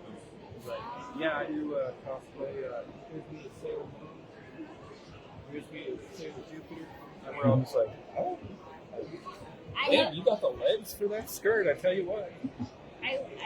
Yeah, me too. I feel the same. Except the height. If I wear Sailor Moon high heel, I will have a hard time like And I remember someone was like, "What, are those 6-inch heels?" Nah, dude, 4-inch. You'd kill yourself on 6-inch heels. No, not for me. I will have a hard time walking. I used to wear a hybrid one, but it didn't. My feet easy to get. My feet is like not like strong enough to walk because my feet easy turn. Every time I take it off, my feet always turn. It's very. It hurts annoying. It's hard to walk around before walking. Yeah, I'm not hearing any positives. All right, y'all. I'm gonna keep walking around, but I'm over there at that table if you want to come hang out or whatever. Good to see you both. Also, that's me and my friend. They both yeah, he cosplay. What's Oh, that's that? Is that a statue back there? What is? That's right. Oh, okay. Yeah. This is LA. Oh, yeah. what did you go like for Comic-Con or something? Anime Expo. Oh, yeah. Yeah. Okay, cool. It's our first time. It's like we have a hard time on the train. Like him and. Because of all your stuff. I have a hard time because I got a lot of stuff. With my luggage. Yeah, I have a hard time. That's why you need a handler. I do. When I put the hand in it more, but I got a lot of my cosplay is heavy, so I have to Like a little wagon or a little cart or something? no luggage. Okay. I got the luggage. Right on. It's heavy. I got it said there's I think 5. I'm not sure 5 days. Okay. Right. But you want to do a different one every day? Yeah, I like to do this. I have a hard time walking. I should have bought I was in way I was wearing a super it's a final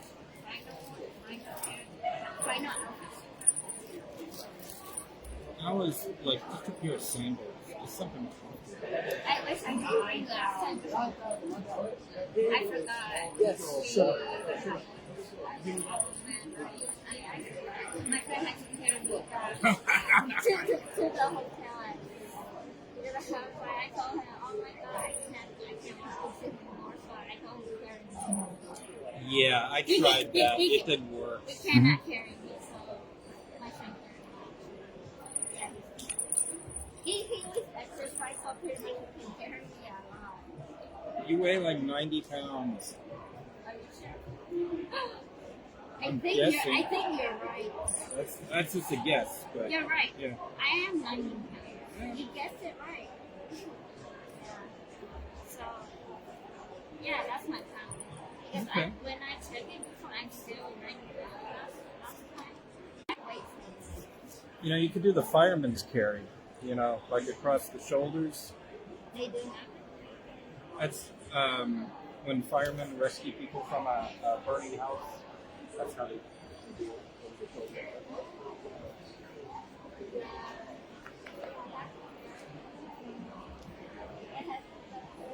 Okay, yeah, so he looks like he's really good. Yeah, he's fine. Yeah, he got them. But he like,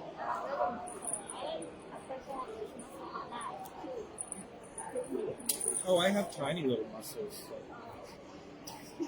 No, well, Max. Not really.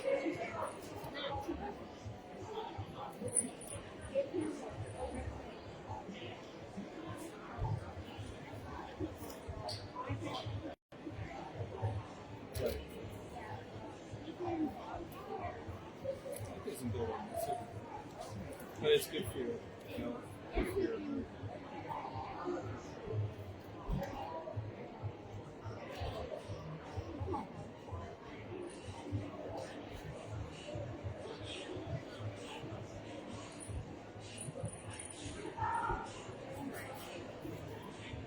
slender.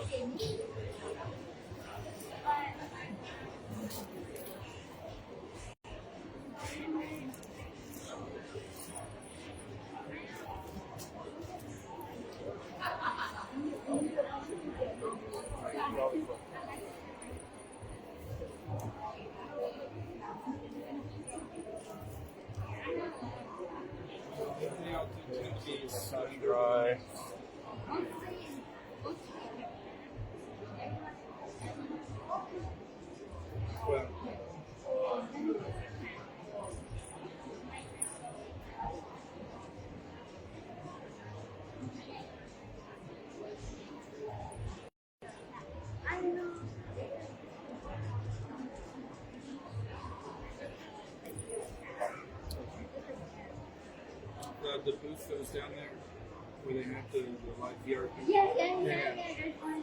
I know that. Yeah, I went and chatted. There was a woman in Portugal, and her character was a Hooters girl. Yeah. I never Hooter. And I'm like, what said you say Hooters in Portuguese? And she's like, it's the same. It's the Hooters. I wear my Hooter. It was so cold right here. I don't mind my Hooter.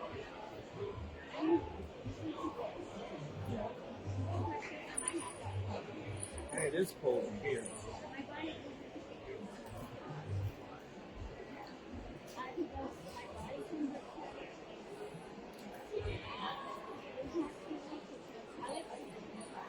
It's not like you have much family, so. My guys, I think my body. My other person. You're made for one another.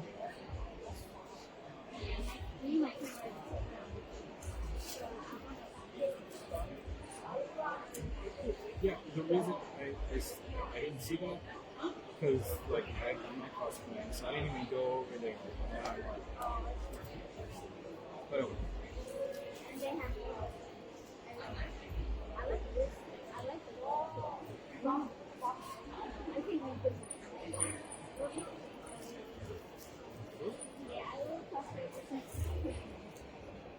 anyway. Well, I hope to see you again sometime. I'm gonna go now, but it was lovely talking to you both. Now take care. Finally found my wallet. Thank God. You scared me. I thought you lost your wallet. You said you lost your wallet. I was scared. Oh yeah, earlier I couldn't find it, but I had a feeling it was turned in to the con ops. I recovered it. They did? Yep. Oh, wow. Still got it. I'm glad. Got my car keys. Got the phone, recording, live streaming. Here in the dealer's room. Last day. Oh, I thought it was sign up. No. You're sign up buy it. Well, we'll be going to Windbloom this week. This Thursday. I didn't see that part. That one costs $8. Okay. Yeah.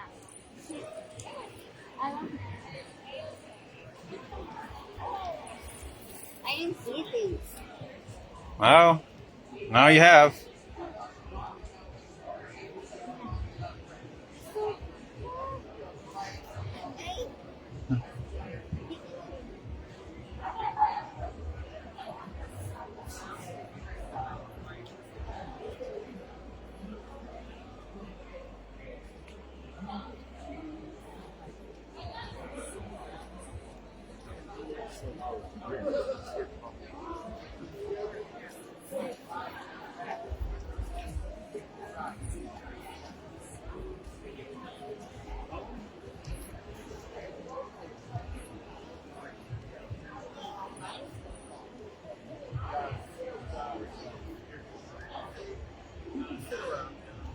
And I consider this the Chase 1 in 36 Orion pack.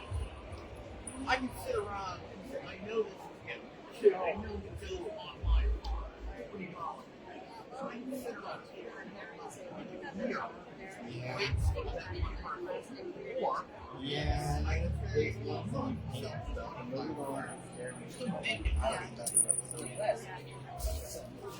I'll sell it.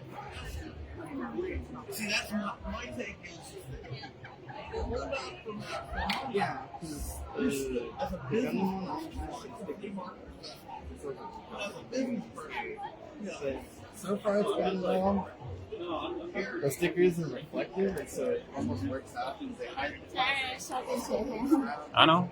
Suddenly he talked to me. He said he knows I was in the Alliance group.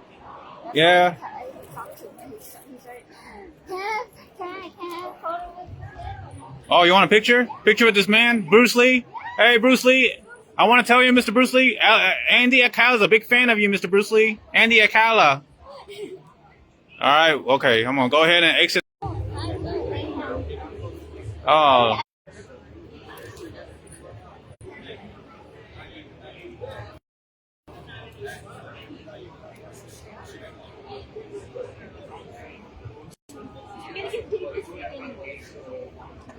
They don't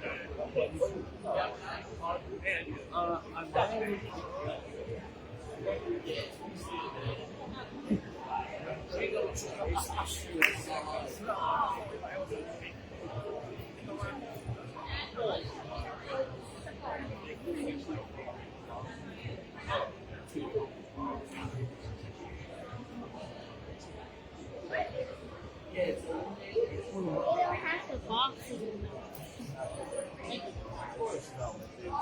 I ain't gonna lie, I love this pose. I mean, they don't have the box anymore. Oh, okay. Well, they got the games. Just promoting the business, trying to promote the company.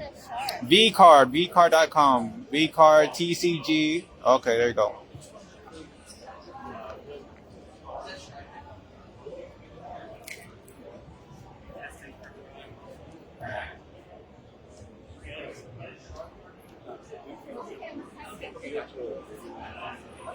All right, exiting out of Dia's room.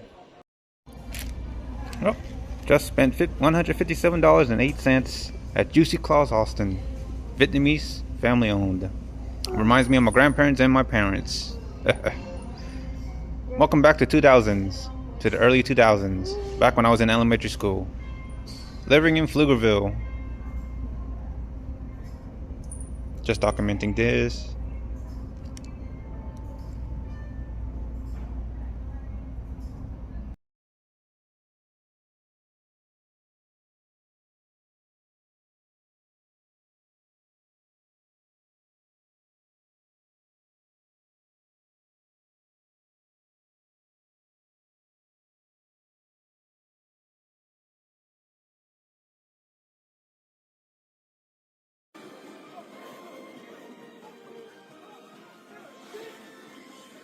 Thunder breathing. 7-4. God of fire, thunder.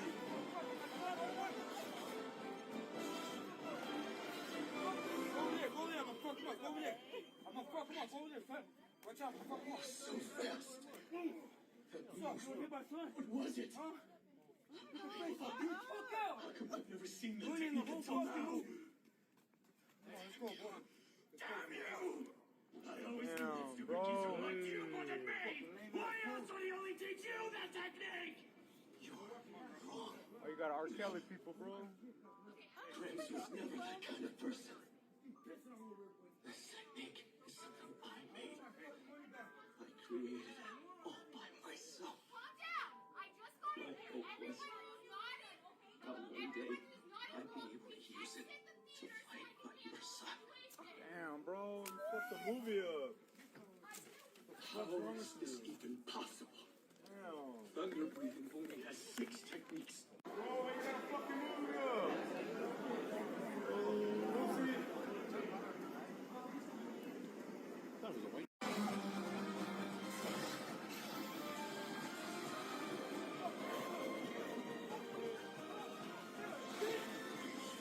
Thunder breathing. 7-4. God of fire, thunder.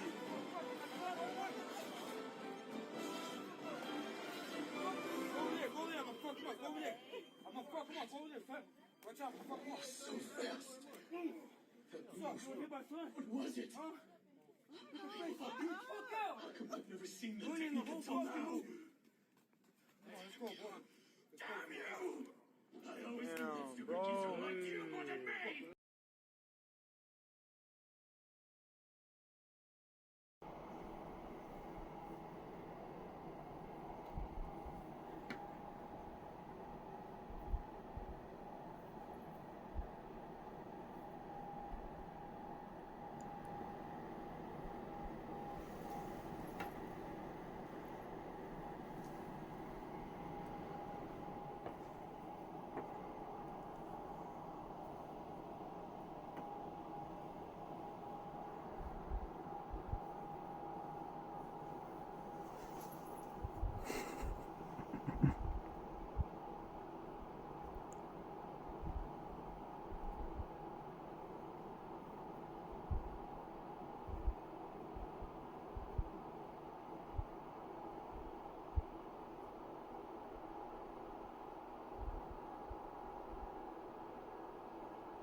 And we're rolling, recording. Hello, greetings, YouTube, Facebook, Instagram. This is your boy, Hideous, Vietnamese Asian, Sunbeam Titan, General Sunbeam reporting. Sorry, I'm a little bit lost of words. It's been a long day for me. It's always coming home from work is like going home from war. I'm going to just make that odd comparison because I have post-traumatic stress disorder, or I'm just very irritable and stressed. Because every day I go to work, where I work at, I know I said this a lot of times, Amazon, fulfillment center, warehouse, 10 hours, even 11 hours, even 12 hours, 3 or 4 hours, 5 hours on your feet, walking those hard concrete warehouse floors. Put a strain on your feet and sometimes wear and tear on your body. Your back is strained, your hands are strained, your feet is strained. Definitely a long day, literally a long day. But yeah, going home from work is like going home from war. You feel beaten, battered, exhausted, stressed. It's a long day and a long story. I'll just leave it at that. But anyway, I'm doing okay. My immediate family's doing okay. My wife's doing okay. I don't know when this will get posted on YouTube. I do have a lot of videos, contents. And again, very little to no editing. Raw, uncensored, unfiltered. I'll always say this. Viewers' discretion is advised. Because I am 18 plus kind of guy. PG-13, rated T for teen, rated M for mature, rated A for adult. And rated X for extreme. Or explicit. Just want to throw that out there. So again, viewer discretion is advised. Because I'm that kind of person. I'm that kind of guy. Just want to say again, at the time of this recording, it is around the month of May. Early May, going to mid. Summer season's coming up. School is going to be out for the kids. For those that are in school. Maybe those who are in college or university. Power to you. It's good to get educated. And the best education is to understand right from wrong. The good education and not the corrupted education. Don't want anyone to be learning how to do the wrong thing, hurting people, putting people in the hospital. We don't need that. We don't need those kind of education. Always calling out the scammers, the dishonest people, the dishonest internet user, all those. Scammers, dishonest people, dishonest internet users, all those corrupted and the bad morals need to go away. I'm trying to call them out. I keep on getting all these notes, chats on DeviantArts with these fake mule commission art scammers, soliciting, pretending to read my stories, always with these little flattery messages. Hey, I read your story. I can help you bring a story to life through webcomics, webtoons, and then give me the Discord link, trying to mislead me off from DeviantArt to Discord, like Luna Artists and Priscilla Artists, Priscilla UVU, Luna Art UVView, those DeviantArt users with the UVUs, either uppercase or lowercase. And I always send those Discords like Priscilla Artist 32 Discord. And of course they have Twitter X or X with the same name, Priscilla Artist, Luna Artist, Priscilla UVU, Luna Artist UVU, Digital Genie. Keep on getting all these DeviantArt users that say the same flattering message. I mean, when you stack them up and you don't delete them, they say the same or similar things. So yeah, calling out all those fake mule commission artists, scammers, solicitors on DeviantArt, DA. Gotta stop doing that. I'm just gonna wait to let it build up, then I'm gonna report them all to the moderators on DeviantArt, to the administrators, and hopefully they come up with a better robust system, a better security system to shut these down the moment they were created, to shut these solicitors down. I ain't playing and I ain't gonna do business with these fake scam artists, these con artists, these solicitors. Same thing with any other scammers out there. Phishing emails, Prince 419, the catfishers, the sextortions, the extortions, the blackmailers, those remote scammers, Amazon Prime scammers, those scammers that spoof, pretend to be businesses or other people. Any scammers out there in general, cut that out.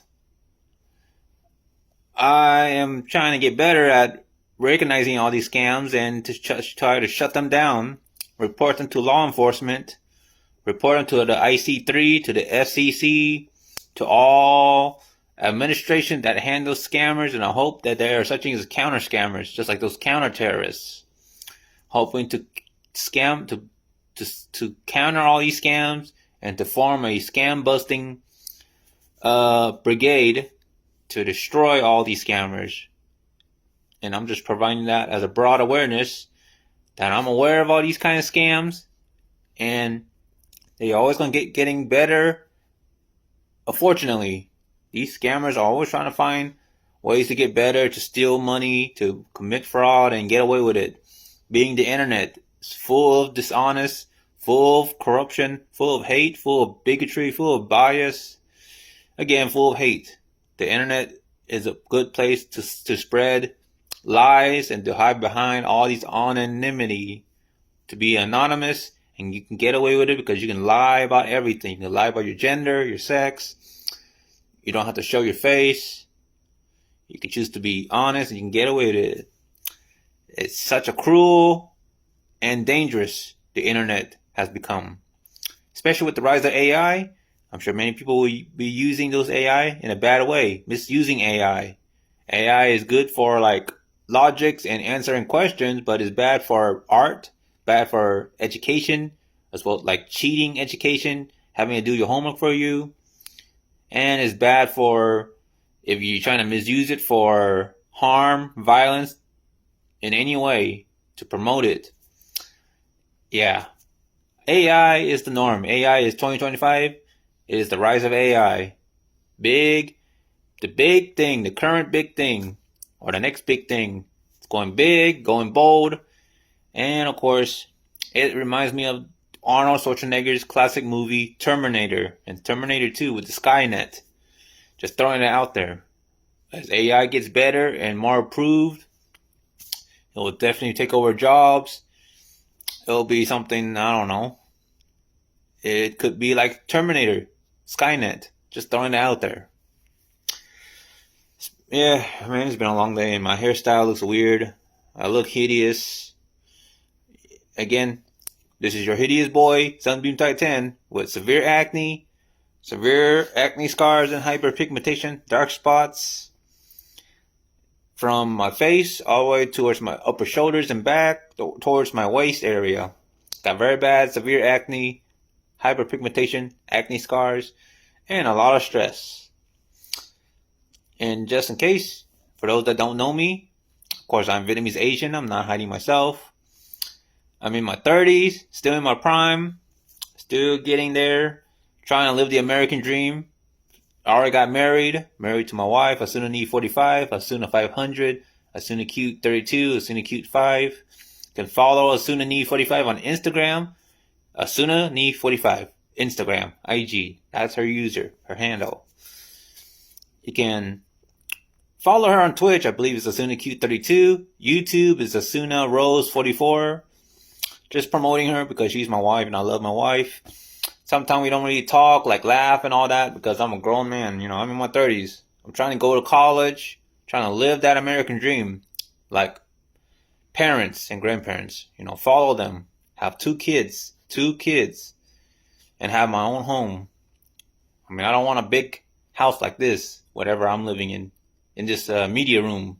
It's a big media room. I don't want to live in a big, fancy KB home 4 or 5 star. I'm just happy with an average house, a 3-star house. Raise 2 kids and a basic roof over my head. That's the American dream. To go to college, graduate college, go to university, get a bachelor or master degree, high paying job enough to have my own roof over my own head. And again, not this kind of fancy smancy house. I don't want that. I just want to be grateful to have a basic roof and enough to raise 2 kids. That's the standard average parenting style, like that average American following the same concept of man. That's my definition of living the American dream. I am a very autonomous individual that follows independent, making my own choice from my own thoughts, from my own two hands. I'm a very autonomous, independent individual. I want to make that super clear. That is who I am and what I am and my beliefs. I worry about me and my loved one, my wife, my immediate family, parents, grandparents.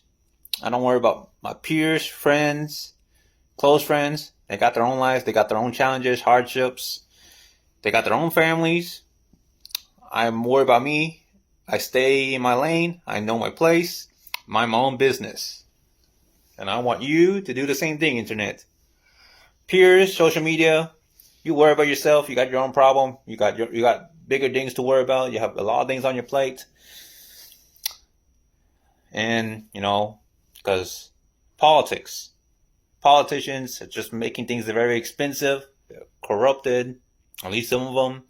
They always believe in money, and they make things worse for all of us Americans, us people, each people, trying to work twice as hard, almost 7 days a week, just to make ends meet. While the government keeps on making it more expensive, more pricey, to where it's out of reach. Because I don't know how much it costs to go to college now. I don't know how much it costs to get into university. I don't know how much the housing market costs now to get a house like this or an average house. I don't know how much it costs for child support to raise 2 kids at least. Don't even know how much it costs for the airport to go travel. Don't even know how much it costs to go to conventions, the hotel. Oh man, even I don't know how much it costs to buy a fresh brand new car as of this year, 2025. Or maybe 2026, 2027. I don't know what the economy will be in the future years. I hate having to work 40 hours or even the whole 70 hours, 7 days a week just to make ends meet. I just want to make residual 1099 income, be my own boss, set my own schedule, work as little as I want so I can fulfill my dream to write stories. I love writing stories. I love writing. And I love writing. I want to be a creative writer as my second, but to be an aspiring animator, working in 2D animation like Monty Ohm's Ruby and all those indie producers behind various animes in Crunchyroll, Sentai Filmsworks, and Studio Ghibli, and A1 Production, and Sun Swish, or the producer that created Code Geass, Lelouch of the Rebellion, back in 2008 when it first aired on Adult Swim with Bleach and Death Note, those anime, Japanese pop anime. So yeah, you know where I'm at and my goals and my ambition and my intention. And that is where I stand and where I'm at. I stress this out and I said this many times over my previous YouTube videos and even on Facebook live stream and Twitch. I made myself as clear as it can be. For those that knew me, that known me, that doesn't know me, or those that care to get to know me, that's where I stand and that's where I'm at. Trying to fulfill those dreams and trying to get there. Cost money, time and dime. And of course, working at Amazon full-time, regularly, 40 hours, 4 days a week, 10 hours. Really takes all that away from me.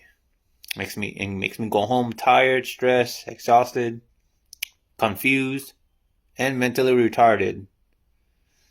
Just want to be honest with myself. And that's all I have to say.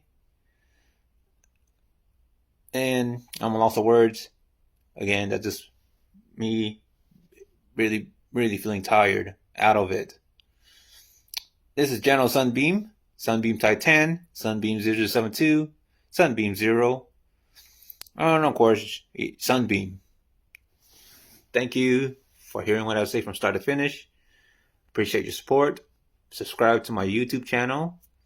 Follow me. Follow Soltaire Cosplay on Facebook, DeviantArt.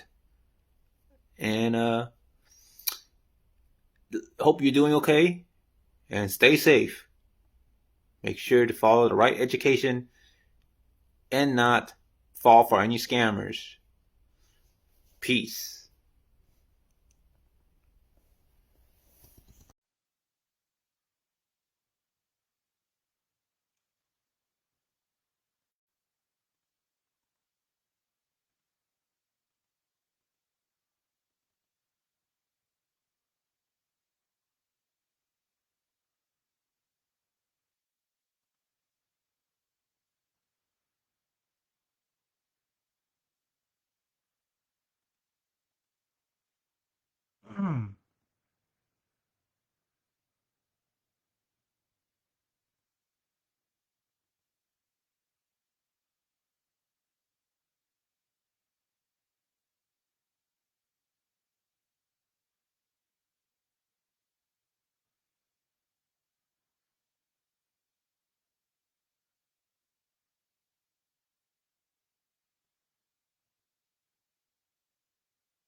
Testing, testing, 1, 2, 3.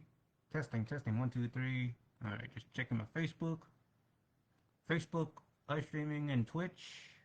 I'm streaming 3 ways, and I'm also doing a personal selfie video recording on camera. Testing, 1, 2, 3. Make sure the mic's good. Okay, so Twitch is all good. Wait, the mic. Oh, I just forgot to click on go live.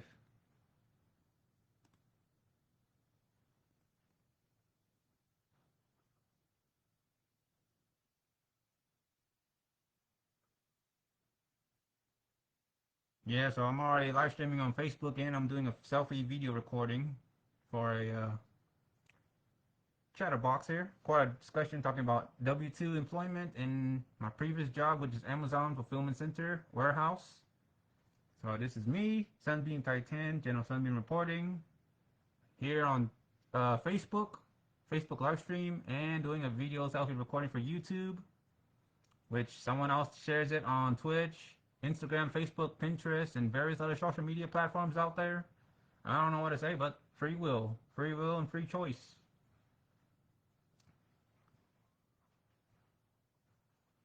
But I'm trying to remember how to get this Twitch going. Okay.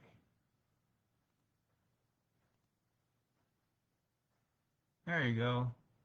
Now we're in business. Now we're live streaming on Twitch as well.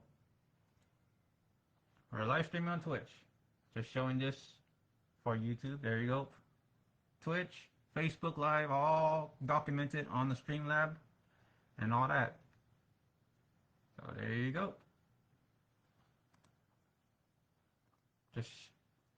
And yes, I'm also showing that on my Facebook live stream. Trying to look here on the camera. Got it all documented. All documented every way. So talk about inception effect. Having it on multiple cameras and all that. Anyway, I'm gonna get this on here on camera, just for future reference. If I do record or I do live streaming or make content on YouTube, Instagram, Facebook, Twitch, Rumble, Kick, or any other live streaming platforms or any other YouTube related platforms like that, I want to express this. I have this on pin on the comment. So viewer discretion and content advisory. Disclaimer: viewer discretion is advised. Please be aware that this live stream may contain content of a mature nature. Viewer discretion is advised, as some moments may be unsuitable for audience under the age of 18. This advisory is issued to ensure that all viewers are prepared for potentially explicit or sensitive content. 18 plus, NSFW, not safe for work. Want to make sure that everyone, every audience, viewers watching this, tuning in, hears this loud and clear. Viewer discretion is advised. 18 plus, not safe for work content. To make sure that all viewers are prepared for potentially explicit or sensitive content. Copyright and fair use statement. Disclaimer: copyright and content sharing. This stream may feature content from other creators, including video clips from various platforms. The inclusion of this content is intended for promotional purposes and to provide additional context and diverse perspectives on a given topic. All external content is used in accordance with the principle of fair use for commentary, criticism, and educational purposes. Just like I have shared a lot of other content creators on my live stream on Twitch, Facebook, such as Pleasant Green, the Scam Baiter, various scams, Amazon reviews like C4 and other content creator that criticize Amazon for what it is, the truth behind as an Amazon associate, C4 and all these other content creators, even Vince Sane, who does mobile app reviews for legitimate mobile apps where you make money, Vince Sane. So I also share his content, like all his videos, and various other true crime documentaries, such as Coffee House Crime, Dire Trip, Visual Venture, like all these true crime content creators on YouTube. I share almost a whole video clip. So I do want to semi-apologize, but at the same time, I wasn't really trying to commit copyright infringement in any way. I'm just showing the whole video content, the whole video on my live stream, in my perspective, to promote their content and to show proof that they produce the content and what the content is expressing, what the content is about, backing up my idea about true crime documentary, that all these crimes are true, they exist, they happen, and there are such things as, like, I don't know, the truth behind working as an associate at Amazon, which I used to work there, but not anymore. I'm gonna get to that in a moment.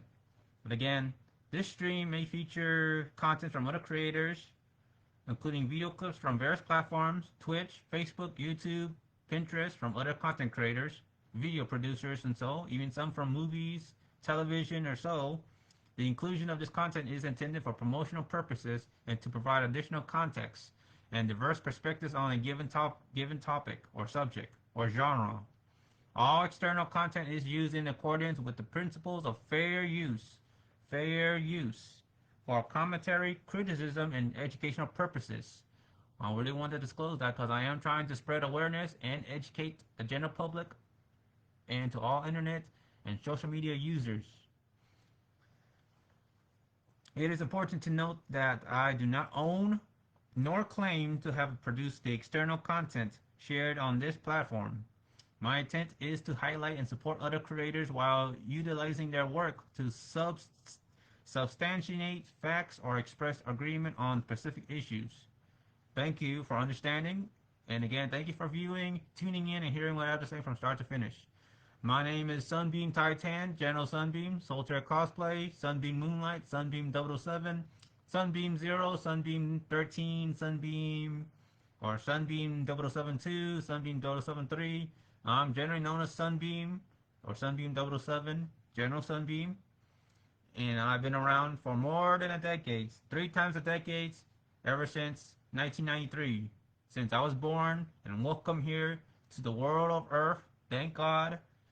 And I'm proud to be an American, Vietnamese American, Asian. Glad to still have my family, my immediate family. I'm grateful to be living here, sort of rent-free. I am not trying to be a freeloader nor take advantage or be a financial burden to my family. It is very hard to find a job that is that easy for me, being a neurodivergent kind of person. And I already have introduced myself multiple times. I don't need to keep on introducing myself. For those that checks my Facebook, my personal Facebook, or YouTube, Twitch, is all on there. I've already introduced myself multiple times, so you know who I am. You've seen me around. You see me at cons, at conventions, at other public events, at restaurants, Starbucks coffee, HEB, Walmart, every grocery shopping, me, my wife, and other friends. I've been to Taylor, San Marcos, San Antonio, Dallas, Houston, Maynard, Pflugerville, Austin, ATX, various hotels and all that. You see me around. I am really showing my face. I am not hiding behind a deep fake or any AI. What you see right here is what you get. This is the real me. Here in this bedroom, in this room, my personal bedroom. And right now, I think my wife is still at work with my dad at the Amazon warehouse. But anyway, I am Sunbeam Titan again. Thank you for viewing. Thank you for supporting me. Thank you for tuning in to this live stream on Twitch, Facebook, and doing a video selfie recording on my mobile phone, OnePlus 12, as I have shown earlier on Twitch and Facebook. It is all documented and captured on there. And actively live streaming. So I already put viewer discretion and already post a heavy advisory with copyright infringement, exercising fair use, and viewer discretion is advised for future content produced by me, that it will be very likely not safe for work, 18 plus, as I am an 18 plus kind of person. And I just want to give a heads up, I have just received my new driver license, my renewed driver license. So I feel more secure and feel better about myself, as my previous driver license is going to expire this month, well, not this month, on my next birthday, within this year. So I luckily got my new driver license renewed, and I'm happy about it. So yeah. Anyway, let's get down to business. Get to the point of why I'm live streaming and to talk about my previous job and my current employment status. So again, viewer discretion is advised. This we consider political talk based on my own experience, my experience within the workforce and in employment.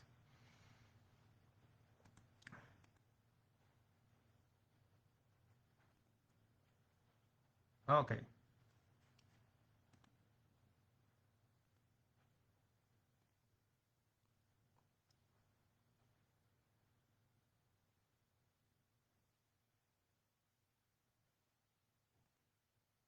So again, exercising the First Amendment, freedom of speech, media, press, expression, and the rights to petition and assembly.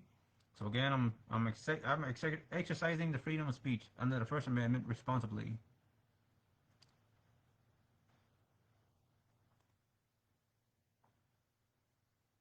All right. So I updated my profile picture on Facebook, formally addressing this now, which was shared and posted an hour ago. I updated my profile picture on Facebook, and it says this: formal statement on warehouse employment expectation. Hello, internet onlookers and users. Thank you for tuning in to my Facebook and Twitch live stream, and of course I'm also recording on my phone too, doing a video selfie, which will all get uploaded on YouTube. Pretty much Facebook live stream in this selfie video recording on my OnePlus 12 phone. So again, hello internet onlookers, social media users, and Facebook, Twitch, YouTube.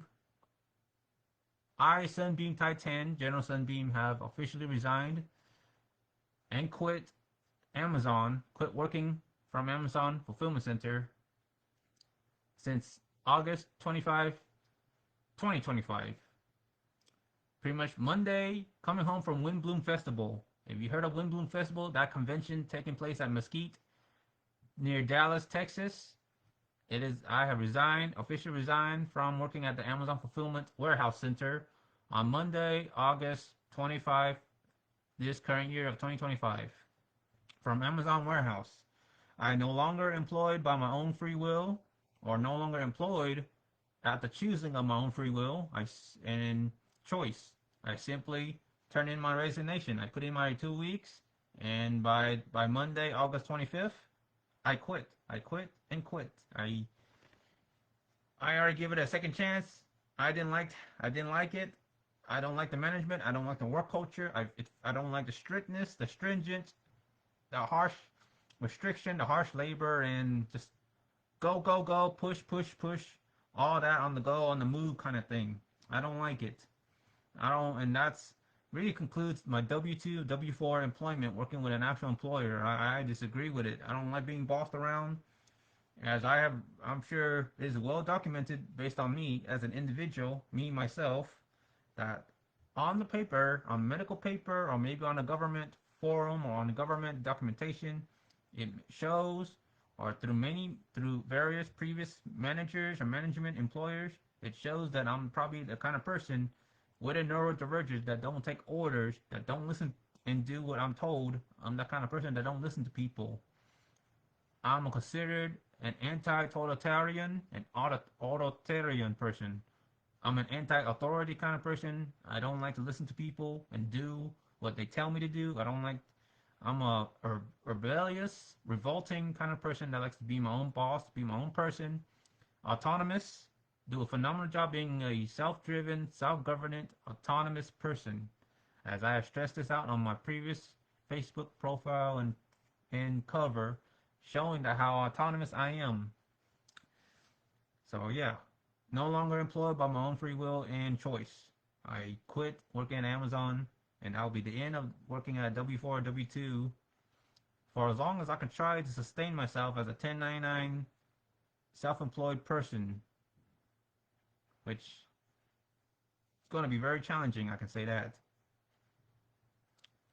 I am writing this statement on my own with the intention of providing a more transparent and thoughtful communication about my current employment experience. This message is not just about Amazon or any single employer, but about the general reality.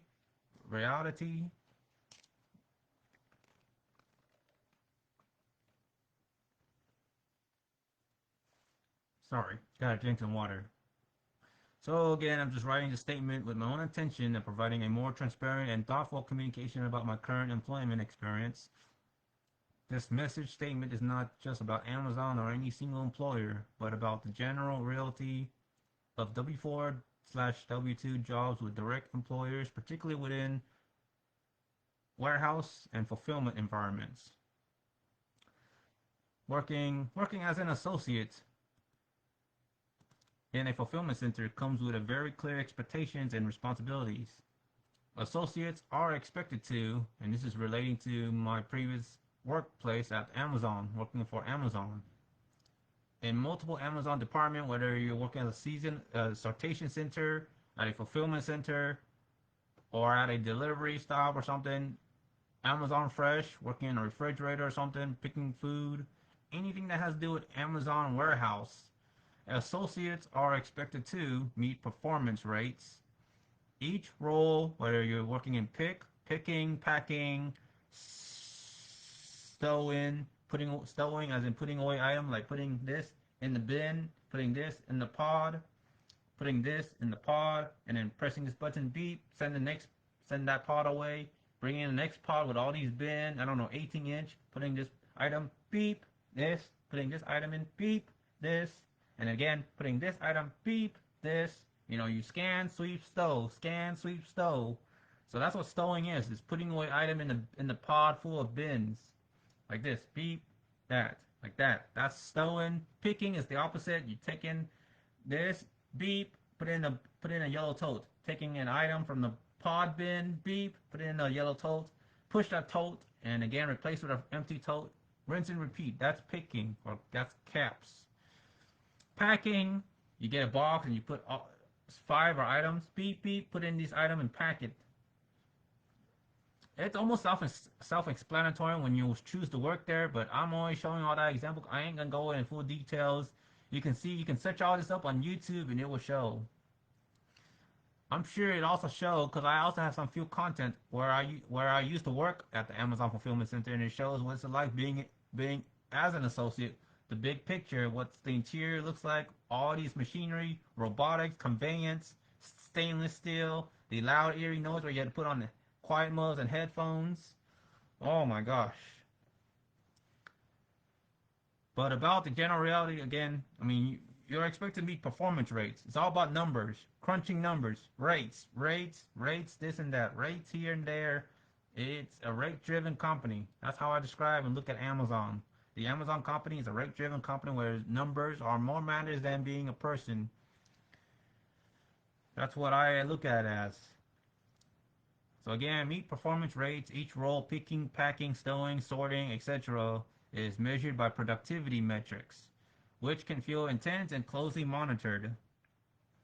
Adapt to repetitive physical labor. Long shifts often involve standing, walking many miles, on foot, bending, lifting, and handling packages of varying sizes and weights. So when I work there, I work a standard 10-hour shift, Monday, Tuesday, Thursday, Friday, and overtime Saturday when needed. When the peaks are high, when the stakes are high, they call for overtime, which they call mandatory extra time or mandatory overtime on Saturday. I call that the donut shift because that's what it's called, the donut shift. Monday, Tuesday, Thursday, Friday, and overtime Saturday. I have said this before on my previous live stream and have shared this on YouTube. So anyone that tunes in and hear what I say from start to finish and keep tabs, choose to invest their time in hearing what I have to say with my previous live stream, that's called donut shift. So 10 hours each day or even 11 hours, almost 12 hours. So yeah, it really adds up on there. Adapt to repetitive physical labor. Long shifts often involve standing, walking many miles on foot, bending, lifting, and handling packages of varying size and weight.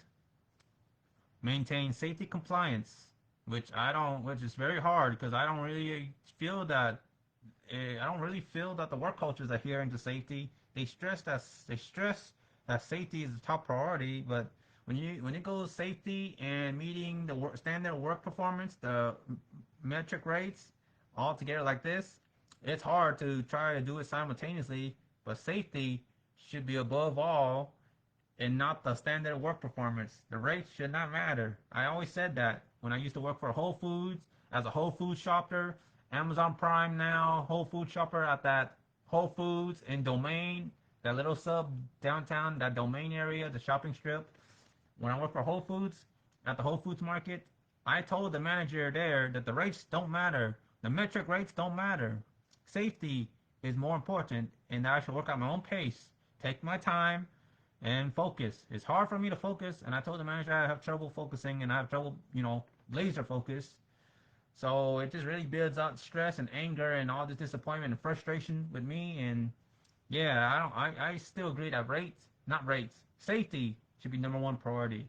Safety above all, and I always keep stressing, I was trying to put safety first. I don't put my metric rates first. I ain't a number, I'm a person. So yeah, maintain safety compliance. I doubt that. I doubt the company really puts safety as number one priority. Following safety protocols such as personal protection equipment, PPE, gloves, closed-toed shoes, safety vests, hard hats, lifting guidelines, equipment rules is essential both for personal well-being and for the team. Adjust to fluctuating demands. Again, that's where mandatory extra time comes in, MET. Adjust to fluctuating demands. Work pace can change depending on seasonal volume, promotions, or customer order spikes. Work within structured scheduling. Breaks, shift times, and overtimes are often rigidly managed, leaving little room for personal adjustment, which, in my opinion, is true. Based on my experience when I used to work at an Amazon fulfillment center or at any warehouse or as a seasonal sortation at a sortation center or at a delivery stop, when you work in a warehouse or in a facility with conveyance, machineries, robotics, and such, you get 30 minutes break. If you work 10 hours, you get 30 minutes break. One is unpaid, you clock out, and one is paid, what they call it scan to scan. When you go on break at 2 p.m., your last scan should be at 2 p.m. on the spot. Then you take your 30-minute paid break, and then you scan your last item at 2:30. That's scan to scan. And it's heavily tracked. Which, I don't know. I just feel like so-so on that. Sometimes I disagree, and sometimes it feels unfair because when you work at stow or pick, it is not your fault when you have to wait for the robots or the robotics, those automatic robotics to bring the pod. It can take 45 minutes to an hour. So you have to probably come back to work earlier. So you probably have to take, 26 or 25 minutes of a break. That's what it feels like to avoid getting written up or write up. So that's why I feel iffy on that. It's a so-so because you're not taking a full 30-minute break. Especially when you come back exactly at 2:30 and you sign back in, it takes additional 10 or 15 minutes to get the pod to come by for stow and pick, and that's the challenging part there. In 30-minute break, scan to scan applies on every other process path: ship dock, packing, decant, or inbound receive.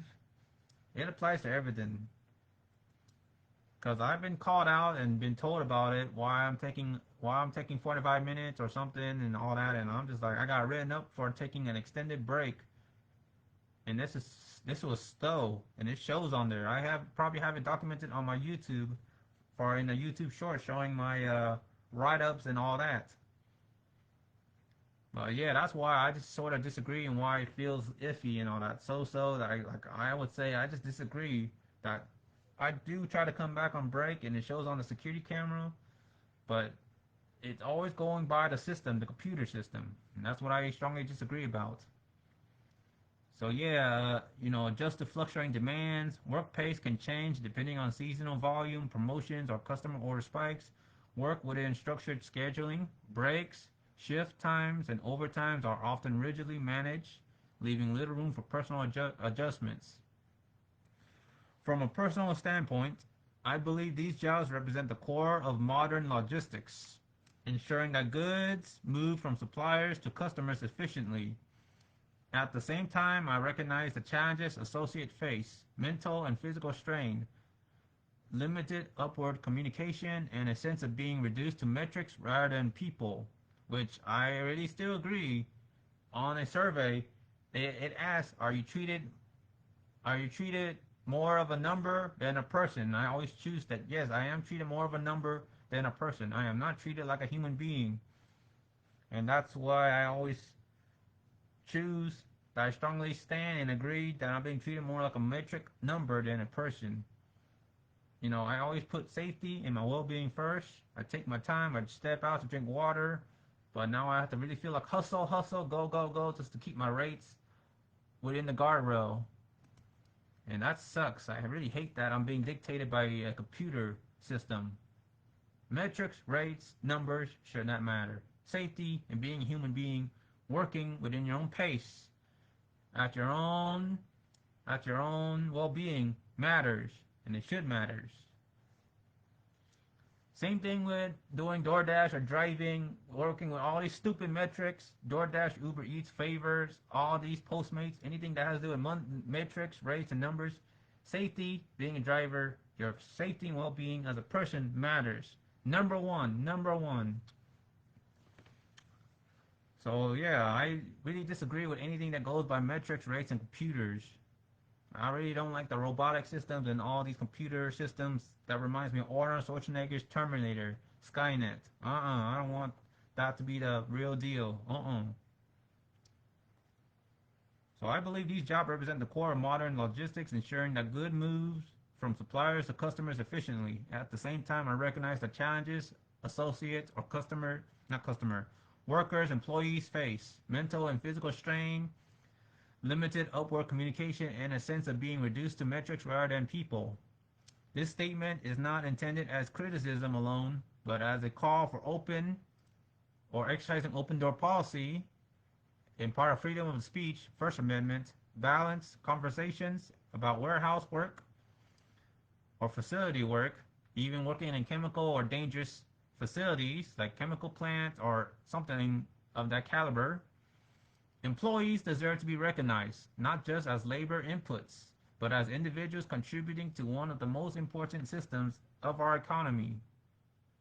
By sharing this, I hope to shed light on the realities of warehouse employment while also encouraging others in similar positions to reflect on their own experiences and feel validated in the challenges and achievements of being a fulfillment associate, particularly working for Amazon.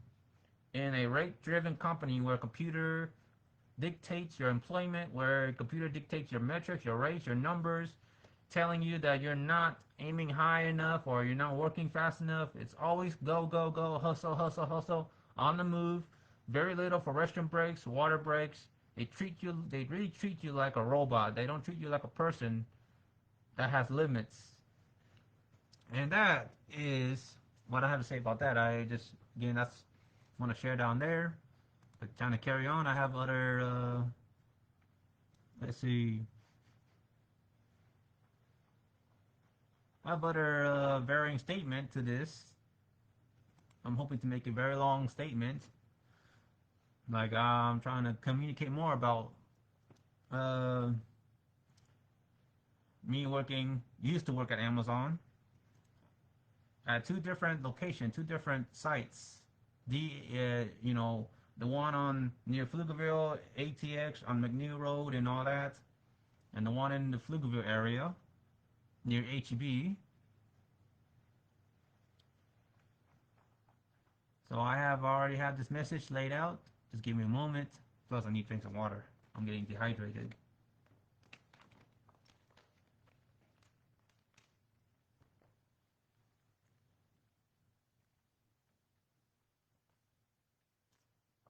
Okay.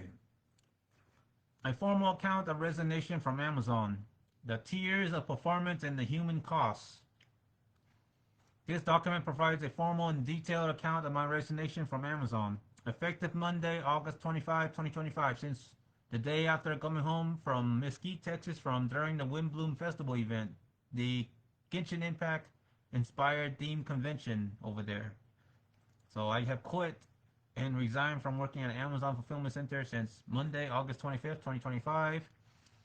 This decision was a direct result of the untenable performance expectations and the physiological toll of working within a rigid, automated system that prioritize metrics, numbers over human well-being. The automated performance management system. The core of the stress experienced by Tier 1 associates at Amazon lies in the company's computerized performance tracking system throughout the various process paths, from inbound stow and decant to outbound pick, pack, and ship dock. And throw in ICQA as well, all those process paths within the Amazon Fulfillment Center for Tier 1 associates. Every action is measured against a benchmark known as units per hour, UPH. This metric is not a suggestion but a mandatory guardrail. Mandatory guardrail, units per hour, UPH. It's always about that, and that's what I hate, disagree, strongly disagree, and heavily criticize within the First Amendment and open door policy as a former employee or former associate. Well,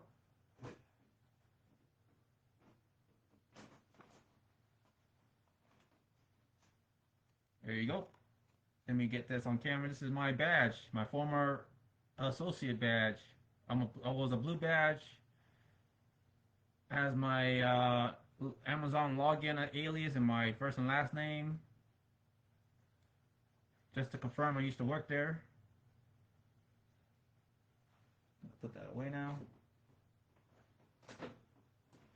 Okay, so again, the automated performance management system. The core of the stress experienced by Tier 1 associate at Amazon lies in the company's computerized performance tracking system throughout the various process paths, from inbound stow and decant to outbound pick, pack, and ship dock, including ICQA in between. Every action is measured against a benchmark known as units per hour, or UPH. This metric is not a suggestion but a mandatory guardrail. Failure to consistently meet or exceed it results in documented warnings, which I have shown on my YouTube and have posted on my personal Facebook, showing all that written warning, document coaching, or documented feedbacks. I didn't hide it. I show it because I'm a man and I'm trying to be, trying to be a bigger man kind of thing, and trying to show that I have flaws and failures as a human being, and not those who are full of themselves, being all prideful and greedy in a sense of self-centeredness, egotistical, and all that. So I try to show my flaws and failures because I'm not always successful. I'm not a perfect person. I'm just being me, being myself, and just showing that I'm a human being, a mortal human being kind of thing. So yeah, if you failure to consistently meet or exceed it results in document feedbacks or documented warnings.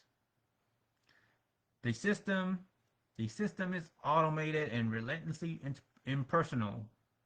It functions as a digital taskmaster, tracking every scan and movement with a complete disregard for the human variables that can affect performance, such as physical fatigue, illness, sickness, or the need for a moment's rest, getting a drink of water, using the restroom. It is all labor tracked. You are being heavily labor tracked. Once you clock in, you are labor tracked.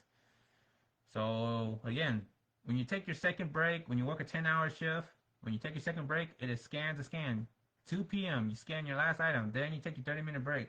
You probably have to take 20-minute break or 25 minutes break to come back on time to really scan your first item within that 30-minute in break, so you don't get counted for taking a late break and be documented by the computer system.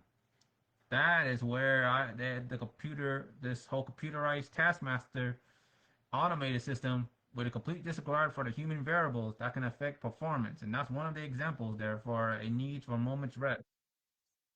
I've been taking a fair amount of resting breaks. I've been stepping out to drink water when I used to work in ship dock, on the ground floor, on the main floor, on the warehouse floor, wearing closed-toed shoes and having to walk back and forth, walking from point A all the way across the warehouse.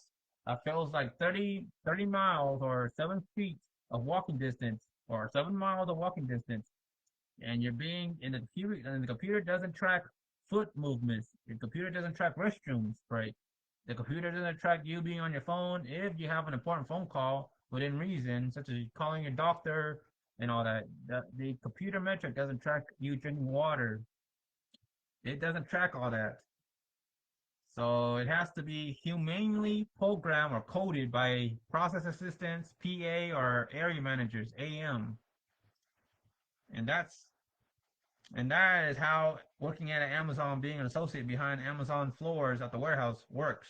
And I really hated it.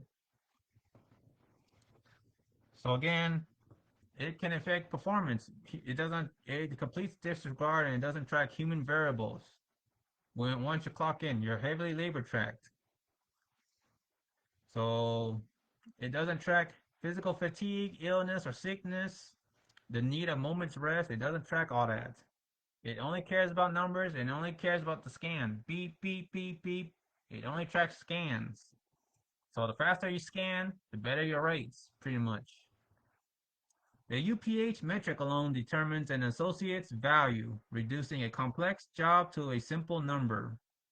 This constant, unyielding surveillance creates an environment of perpetual stress, where the fear of not meeting the benchmark looms over every minute of a shift, which is personally true in my opinion, because that's how I feel about it. I always feel like I'm in a hurry. I gotta keep scanning. I gotta reach the next scan, or I'm gonna fall behind on the units per hour metrics. It always feels like that, because I have gotten 2 written warning in the ship dock department on the outbound ship dock for not meeting that guardrail of the units per hour on the whole rate system. I'll try to get that, and I'll try to show it on the camera, and I'll try to get that documented here on my Facebook, Twitch, and on this video recording that will be posted on YouTube. I'm gonna try to get it all that's concrete documented. But that's how it feels to me. It feels like it's a rate-driven company. Every number matters, every scan matters, every second counts. And that stress really stressed me out. The the impact on the associates. The operational model designed for maximum efficiency demands sustained physical and mental output. Associates are required to maintain a high rate of production for continuous 3-hour stretches, or for a full duration of the 10-hour, 11-hour, or 12-hour shifts within the warehouse floors, with minimal opportunity for respite. This repetitive labor or monotonous labor, combined with the pressure of the units per hour UPH metric, leads to significant physical and emotional exhaustion or burnout. My experience included multiple documented warnings. Again, my experience included multiple documented warnings in the productivity, which were not seen as opportunities for support or improvement, but as official indications that my employment was at risk. The accumulation of these warnings, one more would have resulted in termination, created a state of constant anxiety.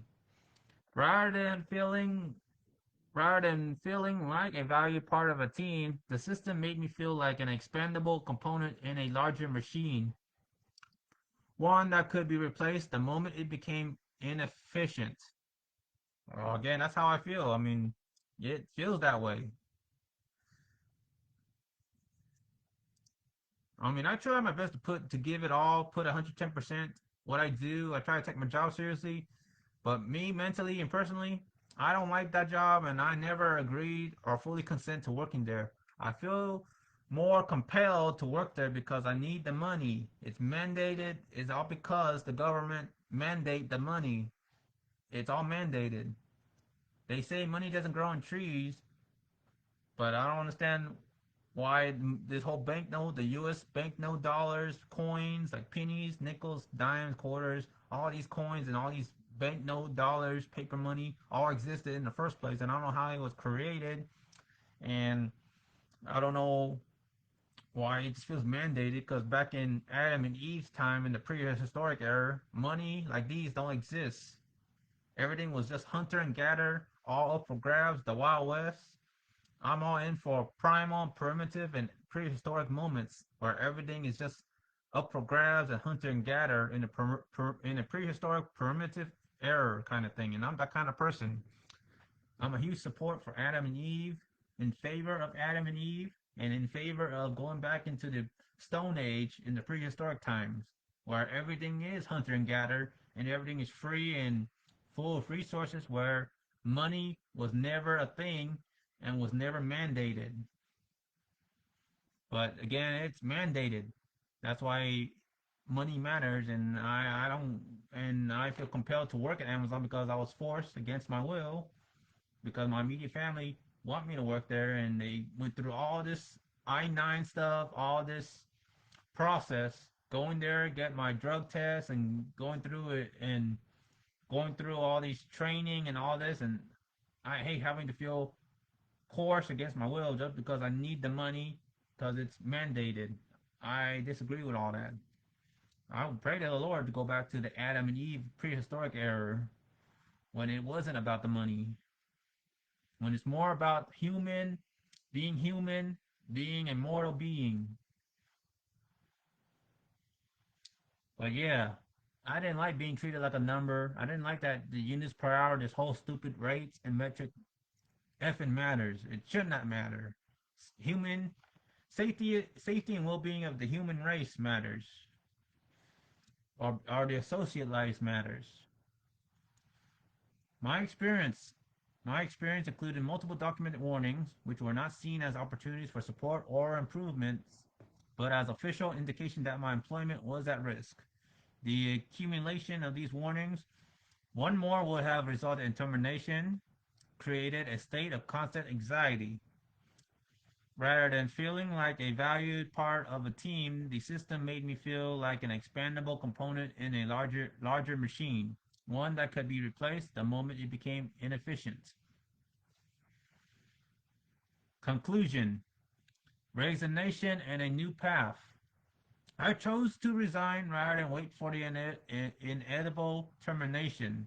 Again, let me repeat that. I chose to resign rather than wait for the inevitable termination that would have resulted from the relentless pressure to meet a dehumanizing quota or quote. Or let me rephrase that. I chose to quit rather than wait for the uncontrollable termination dictated by a stupid computer system that puts metric rates, numbers than a person's well-being that would have resulted from the consistent, relentless pressure and strain and strenuous labor to meet a dehumanizing guardrail benchmark requirements.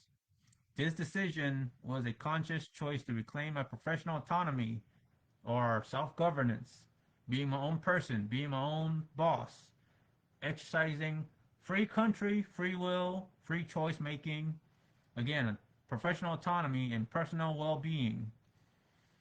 It is or was my choice, and I did a phenomenal job of exercising free choice and free will. That's what God had gave us, and I don't like to be that kind of person to feel enslaved. The performance warnings I receive are not a source of shame, but a testament to my refusal to sacrifice my health, creativity, and peace of mind for an unsustainable corporate standard. I am now transitioning to the competitive world of self-employment as an artist, where I can set my own pace and take ownership of my work. This pivot is a difficult but necessary step toward a future where my value is not defined by a units per hour metric, nor employers' bossy demeanor telling me to do this, do that, do this or do that, or get written up or get terminated. I'm not the kind of person that likes to take orders like that. But by the quality of my creativity and the integrity of my work. This experience has provided valuable insight into the realities of working in a metrics-driven environment.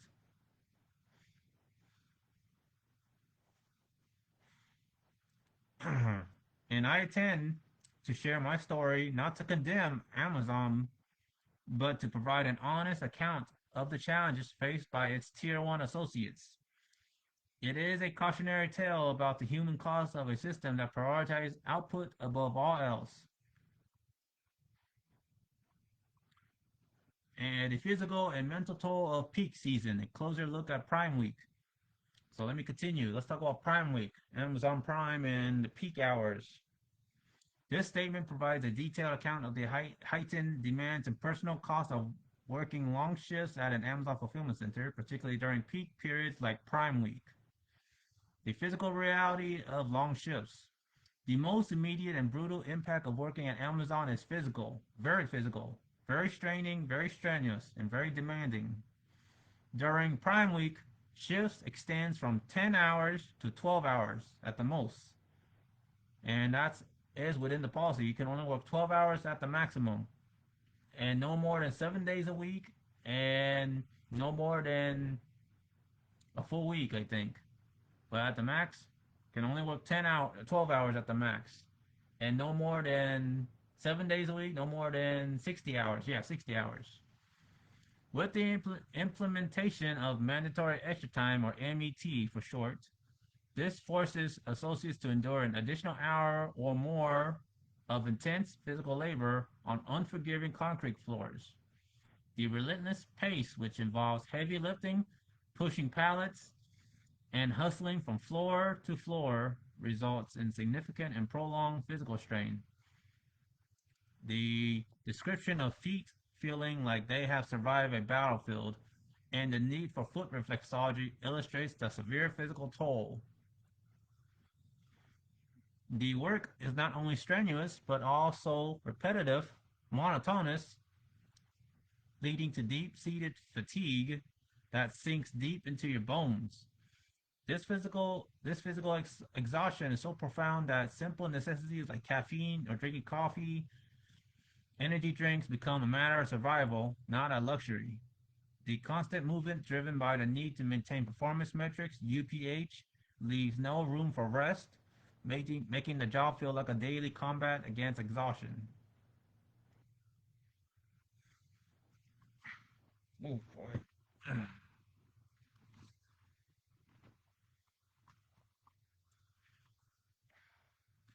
Sorry, I just gotta straighten myself out. Feeling a little fatigue from talking. Oh boy. Sorry, just take a little bit of a adjustment break. Okay, so yeah, that's how I feel about working at Amazon. And all this is my own experience. So let's see, the physiological and emotional strain. Beyond the physical stress, the psychological burden is equally significant. The pressure to maintain a high performance rate is compounded by the additional MET, which can be called with little notice. This uncertainty and the constant demand for peak performance add a layer of mental exhaustion to the physical. A major source of the motivation is the perceived imbalance in the workload. The contrast between associates grinding on the warehouse floor and managers operating from behind desks, like managers, process assistants, problem solvers, PGs, problem guidance or process guidance. Anyone that uses computers, laptops like the laptop I'm using, and the phone, tablets, or iPads, or what's it called? Kindles, Amazon Kindles, those iPads, any technologies, computer-like technologies. It's the big contrast between associates grinding their ass off on the warehouse floor and the managers, PAs, and others operating from behind desks is a noticeable disparity that chips away at work morale. I really hate the difference between managers just standing in one place, being on their laptop, computer, typing, and overseeing a whole bunch of monitors and televisions and all that, while me and other tier 1 associates working the ass off, walking between floors from point A to point B, using pallet jacks, lifting pallets, and bringing blue go-karts and all that, doing all the heavy lifting and all the heavy duty work. I don't like managers, PAs, and all these people just being on their stupid computers, stupid iPad, Kindles, stupid cows, computer on wheels, just computerizing, computer work. I hate that. And I really hate the management are not giving me the opportunity to be on computers more. So I would put that as another reason why I quit, because they're not giving me the opportunity to work my way up. I did communicate aggressively and wrote a lot of my voice. On my voice, I spoke my mind and saying I want to learn how to be a problem solver. I want to learn how to be a process guidance, PG. I want to be an area manager. I want to be a process assistant, PA. I want to be on computer more. I want to use the Kindle, the iPad Kindle. And no, they keep putting me in the same repetitive location in Shipdock, outbound Shipdock, doing what is it? Doing direct loader, DCM, doing DCM, direct loader, working in palletize, working in, I don't know, in the, working at the transship area, being told by learning ambassador, being told by other associate employees, or being told by PA managers, do this, do that, do this, that. Hey, I need you over here, I need you over there. I'm tired of being horsed around, bossed around. I don't like being told what to do. I'm not that kind of person that takes orders like that. So you know how autonomous and self-driven in my own and be my own individual boss I am. I'm the kind of person that really shows that very well. I don't take orders. So yeah, a major source of demotivation is the perceived imbalance in the workload. The contrast between associates, employees grinding on the warehouse floor, and managers, process assistants, problem solvers, process guidance, and other computer users operating from behind desk is a notable disparity that chips away at morale. This unequal distribution of labor, coupled with the inconsistent management styles of various area managers and process assistants, creates a sense of unease and a feeling of being overlooked. Again, this unequal distribution of labor, coupled with the inconsistent management styles of various area managers and process assistants, creates a sense of unease and a feeling of being overlooked. Being commanded by different managers and having to repeatedly adhere to a strict schedule removes personal agency and fosters a sense of being a cog in a machine rather than a valued employee. The paradox of freedom. Despite these hardships, a powerful sentiment of freedom and resilience remains. The ability to endure these conditions is often tied to the financial necessity of the work, but the freedom to leave is what ultimately provides a sense of control.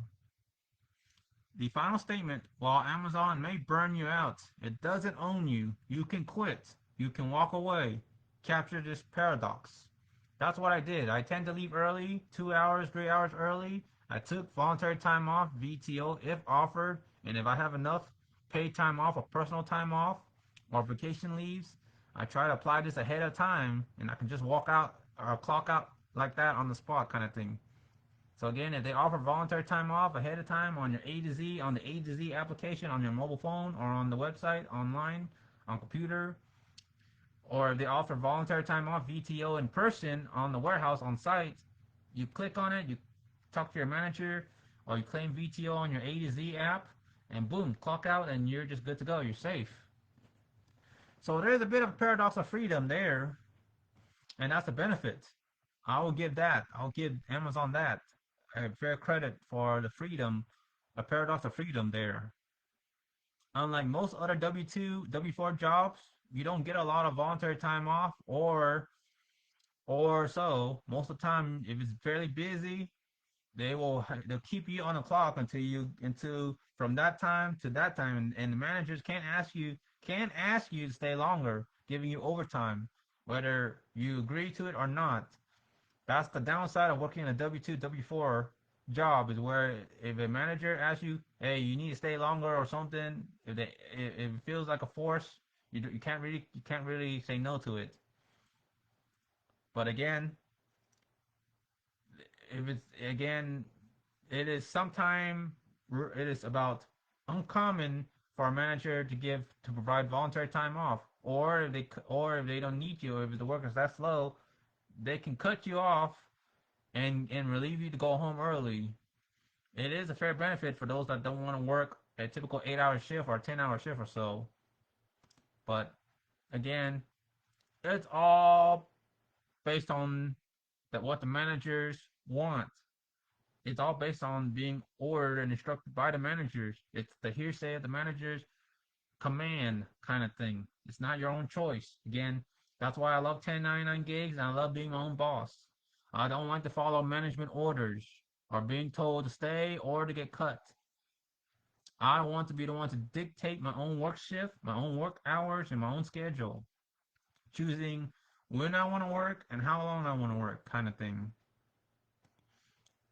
So the work is acknowledged as a means to an end, a way to earn a living, to support a family, and enjoy life's simple pleasures like a night out for sushi and a sake after a tough week. This act of self-care is a way of preserving our sanity and celebrating the fruits of our labor, serving as a vital reminder that one's identity and happiness are not defined by the job. The pursuit of a new life as a self-employed artist who sets their own hours and controls their own schedule is the ultimate expression of this desire for autonomy and the freedom from the constraints of W-2 employment. So here's a follow-up and another follow-up statement trying to detail the pros and cons of working as a W-2 employee versus being a 1099 self-employed individual. W-2 employee working for an employer. This is a traditional employment model where you are an employee of a company. Pros. Number one, guaranteed income and stability. You receive a consistent paycheck with a fixed salary or hourly wage, providing financial predictability and security. Once again, one of the pros. Number one, guaranteed income and stability. You receive a consistent paycheck with a fixed salary or hourly wage, providing financial predictability and security. That is number one pro working for a W-2 employer. Number two, access to benefits. Employers are responsible for offering benefits, which typically include health insurance, dental and vision plans, retirement accounts like a 401k with potential matching, paid time off and sick leave. Number three, no self-employment taxes. Your employer handles all payroll taxes, including a significant portion of Social Security and Medicare tax. This simplifies your personal tax filing process. Number four, define workload and structure. Your job description and responsibilities are clearly defined. You have set hours. A specific work location, even if it's a remote office, and a management structure to provide guidance. This reduces the burden of self-management. Number five, access to company resources. You have access to company equipment, training programs, software, and a network of colleagues without any personal expense. Cons. All right, so I already list all the pros. Here's the cons. Number one, limited autonomy. You have little to no control over your work schedule, days off, or the projects you work on. You are expected to follow orders and adhere to company policies, even if you disagree with them. So again, that's what I hate, limited autonomy. Number two, no control over income. Your income is capped by your salary, and opportunities for significant raises are often limited and tied to a performance review schedule, not your own output. So that's the second con, no control over income. Number three, physical presence required. That's what I hate the most. Or the top two is limited autonomy. Number three is physical presence requirement. Even in a remote W-2 role, you often have to adhere to a specific schedule and be available during set hours, which restricts personal flexibility. They say most W-2 employers say that they have flexible schedules and all that, and I don't understand what flexible schedule means. If you can't have the freedom to pick your own schedule, they put it on the list, but it's not guaranteed. Like they put on the resume or the application, what are your desired hours and how long you want to work into. At the most, if you're working full time, it is definitely 40 hours, and you have to work like 8 hours, 5 days a week on average to hit that 40 hours. That's the thing I hate about physical presence required. Because you often have to adhere to a specific schedule and be available during set hours, which restricts personal flexibility. And I really question what does flexible hours or flexibility means in a W-2 position? Is it about what you want, like your own hours, and the manager is trying to almost guarantee that hours, like you don't want to work weekends? I doubt that. The managers did say most W-2 employers are required to have an associate to work weekends, and that's what I hate.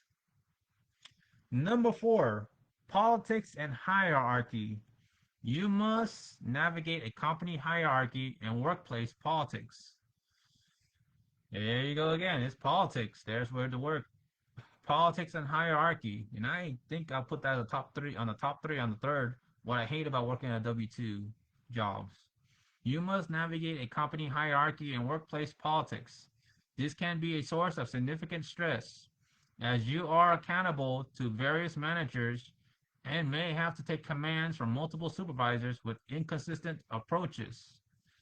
Just like when I used to work at Amazon, different managers and different supervisors or PAs, they have different ways of coaching and different ways of instructions and all that. And sometimes I can get written up by different other managers, and I try to really point out that I was told to do this, I was told to do that. So the managers and supervisors have to also be held accountable too by their higher ups, district managers, general managers, and all that. But that's what I hate about politics and hierarchy. I don't like the change of command, and that's the big con about working for W-2 employers. I don't like having to listen and take commands from different supervisors or management with inconsistent coaching approaches and all that. Now let's talk about 1099 self-employment or self-employed. Being your own boss. That's what I love, being your own boss. This model means you operate as an independent contractor or a business owner. I want to be a business owner. I want to be a business owner. That's what I'm going for. I want to be the proprietor. I want to set my own policy. I want to be the chairman, the owner. I want to be kind of a totalitarian in a business owner figure, in a monopoly kind of stature. I want to be on the top, being my own boss, setting my own policy, setting my own rules and boundaries, and only take orders from the government, state government, not. But I want to also be a real estate or combine with a landlord, so I can also own the property and be my own business owner at the same time, where I only take direct control or only listen and take command from the state government or the city of whatever, from the government, not from the landlord, not from other management, not from that. I want to be a total boss figure. So business owner and a landlord all together. Pros. So being a 1099 self-employed, here are the pros. Number 1, complete autonomy and flexibility. You are your own boss, and that's what I like. You are your own boss. You choose your work hours, your projects, your clients, and your days off. This freedom allows you to build a work-life balance that suits your needs. And that's what I love. That's my number 1 thing I love about being a 1099 and self-employed person. Complete autonomy and flexibility. You are your own boss. You set your own hours. You choose your clients. You set your days off. You work as much or as little as you want without any repercussion or any problems. And I don't like working Saturday or Sunday. I don't like working weekends. And I do like to go to conventions. So on occasion when I want to go to conventions, I need Friday, Sunday, Saturday, typical 3 days off, or even Thursday off. And that's what I like about 1099 self-employed. Being your own boss, you get complete autonomy and flexibility. Number 2, unlimited earning potential. Your income is not capped by a fixed salary. The more work you take on, so the more work you take on, the more you can earn, giving you direct control over your financial growth. Unlimited earning potential. Yep, I'll put that as the second about working as a 1099 self-employed. Number 3, creative control. You get to choose the work that aligns with your passions and interests. You are the final decision maker on how a project is executed. And I like that. Number 4, location independence. Many 1099 gigs are fully remote, allowing you to work from anywhere in the world. Golly, I think I would like all these 4 pros of being a 1099 self-employed kind of person. Here's the cons, and I'm gonna hate this one. Cons: income instability. Your income can fluctuate dramatically. You might have feast or famine cycles. So it's the feast or famine cycles, and you are not paid for sick days, holidays, or vacation time. Number two, responsible for all expenses. You must cover all of your own expenses, including health insurance, retirement contribution. So you must cover all of your own expenses, including health insurance, retirement contributions, and taxes. You are also responsible for business costs such as equipment, software, and marketing. Number three, self-employment taxes. You are solely responsible for paying the full amount of your Social Security and Medicare taxes, which is double the rate of a W-2 employee. This requires diligent financial planning and discipline. And number four, lack of structure. You must manage your own time, find your own clients, and handle all the administrative work of running a business. This can be overwhelming and requires a high degree of self-discipline. So those are the four cons of being a 1099 self-employed independent contractor kind of person. So with that out of the way, where I stand, again, I stand with being a 1099 self-employed. I like to be my own boss figure. I'm my own person. I'm a very autonomous individual. I don't like working at Amazon or any W-2 employer where I'm told to do this or do that. I hate following the chain of command. I hate having to listen to a manager, supervisor. I don't really like having to be bossed around, horsed around, having to be put left and right. I like to be my own person, choosing where I want to work at, and I want to work like 2 hours and call it quits. Like I want to do one DoorDash order, and if I don't feel well after that, I just terminate and go home without any repercussions or any reprisals. That's the kind of person I am. But when I used to work at Amazon at a fulfillment center, I really hate that it's a rate driven company. I hate that every second counts. It's all based on scans. The more you scan, the better your rates. If you scan less, the lower your rates, and you'll have a poor units per hour. You'll more likely get written up in productivity. You'll get document coach. You'll get your first written warning, your second written warning, your final written warning, and boom, you're terminated.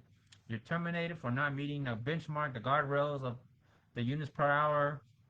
And depending on the process path, whether you work in stow, they really have it posted on the stow. Like you have to have 400 smalls and 250 mediums, sometimes 200. And it's all based on the whole team. So, and the managers have to code off your time and all that. So it's kind of like rates and your time matters.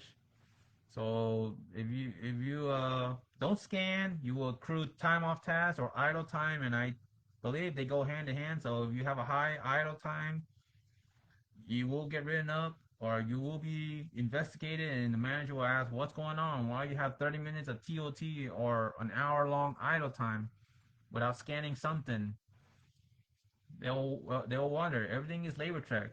When you work, so when I used to work at Amazon, it just feels very dictatorial, and it just feels under a lot of pressure and a lot of stress, and it just gives me a headache. And there's very little time for respites. Like like everything is labor tracked. If you take 2 hours to drink water, or you take 2 hours in the restroom, that will get tracked. The computer system doesn't track any human other than it tracks everything by scans. So if you're legitimately taking a water break, drinking water for about 15 minutes or something, maybe 7 minutes, and it logs 2 minutes or 5 minutes of time off task or something, you have to let the manager know. Say, hey, I'm taking a drink of water. I have to take an important phone call.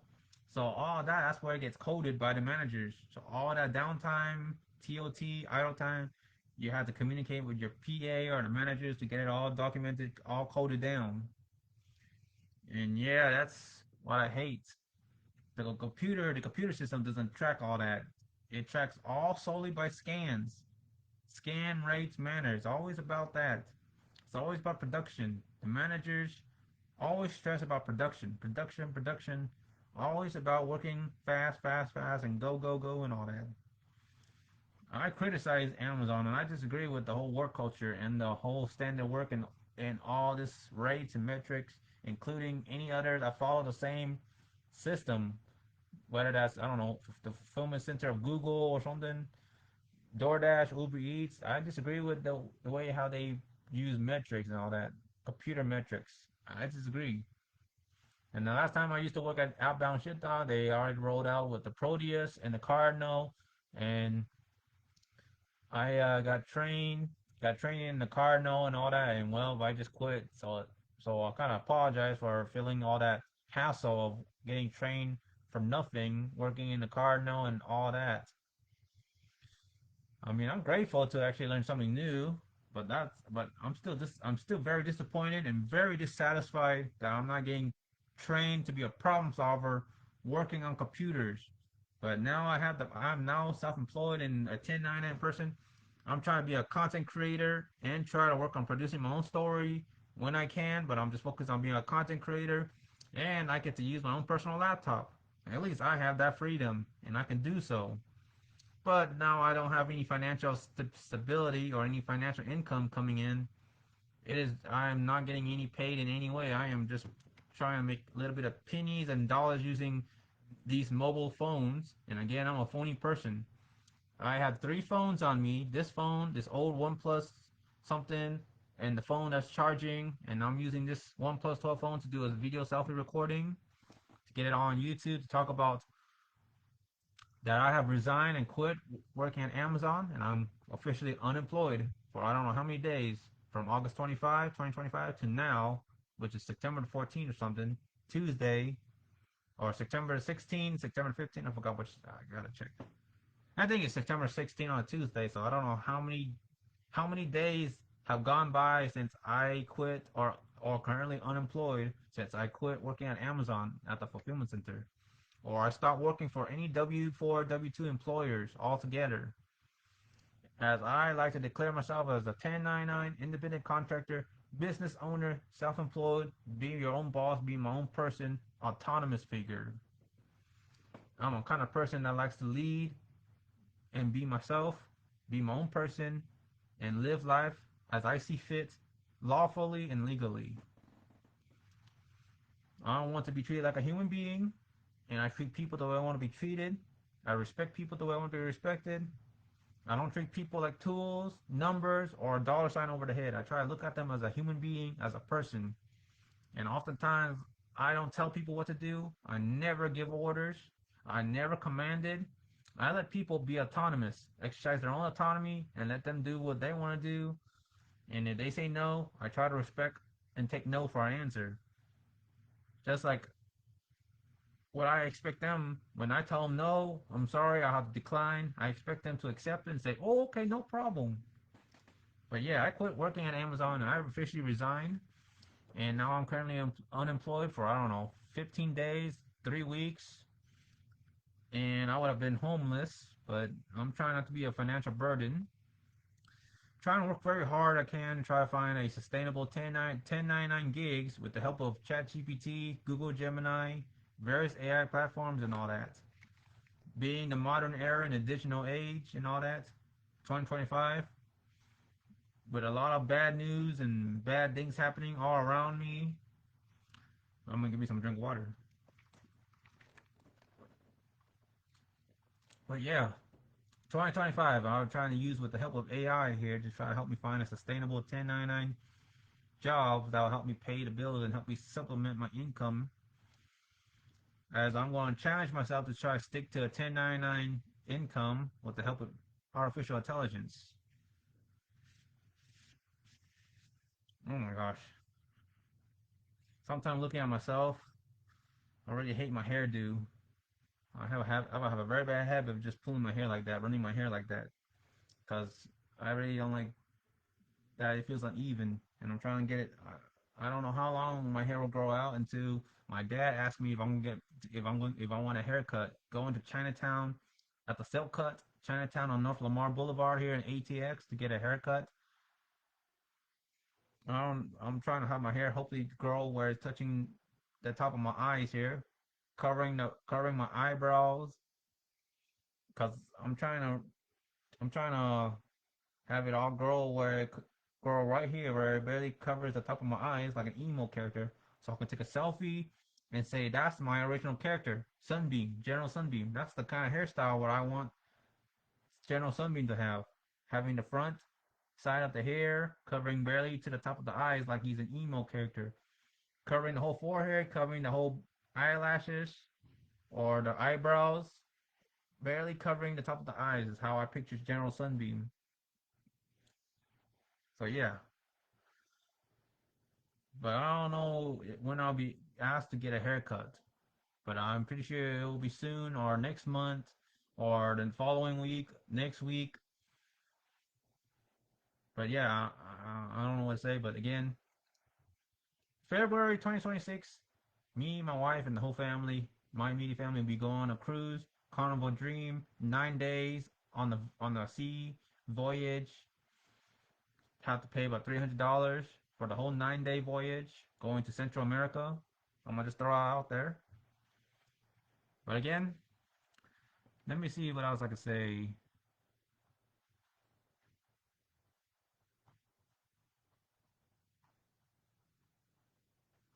Give me a moment.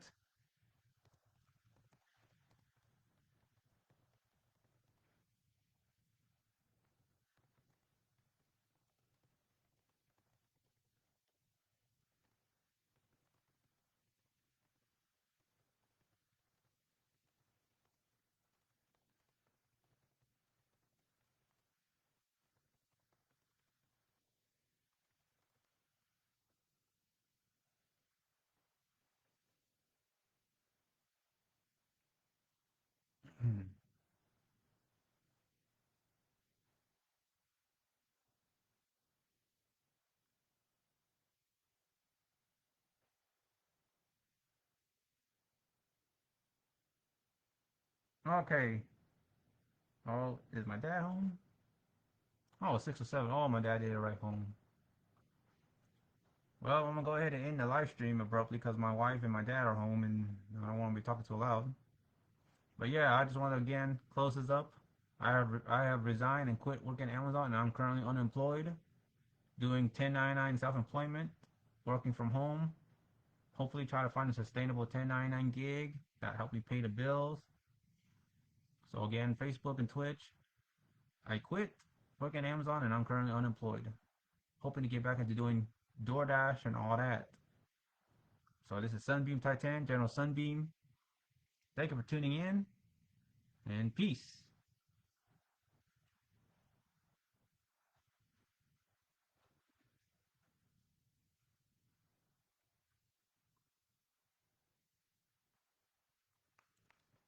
Well, I probably might say a bit more.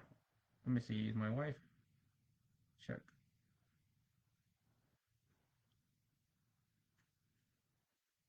Oof. Probably need to clean the desk. It's kind of starting to smell bad.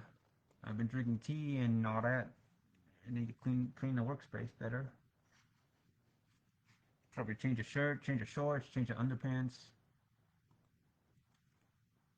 Let me see. So far, still one comment. No viewers. Uh, so again, the intricacies of Amazon warehouse work beyond the metrics. The operational mechanics of an Amazon fulfillment center are built on a foundation of data-driven efficiency. The stress you have described is directly tied to a system where every task is meticulously monitored, labor tracked. Here is a more detailed look into some of the specific roles and practices that contribute to this high-pressure environment.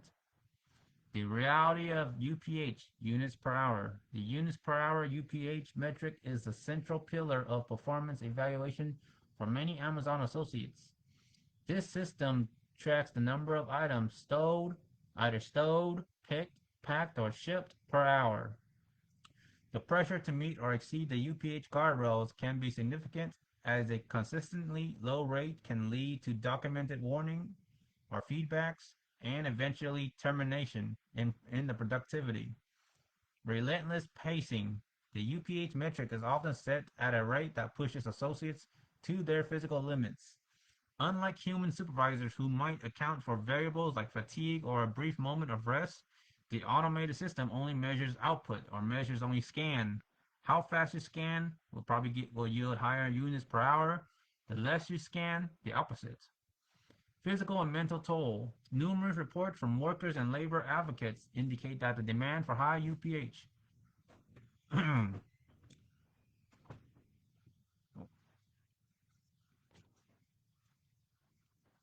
Hey, how's it going?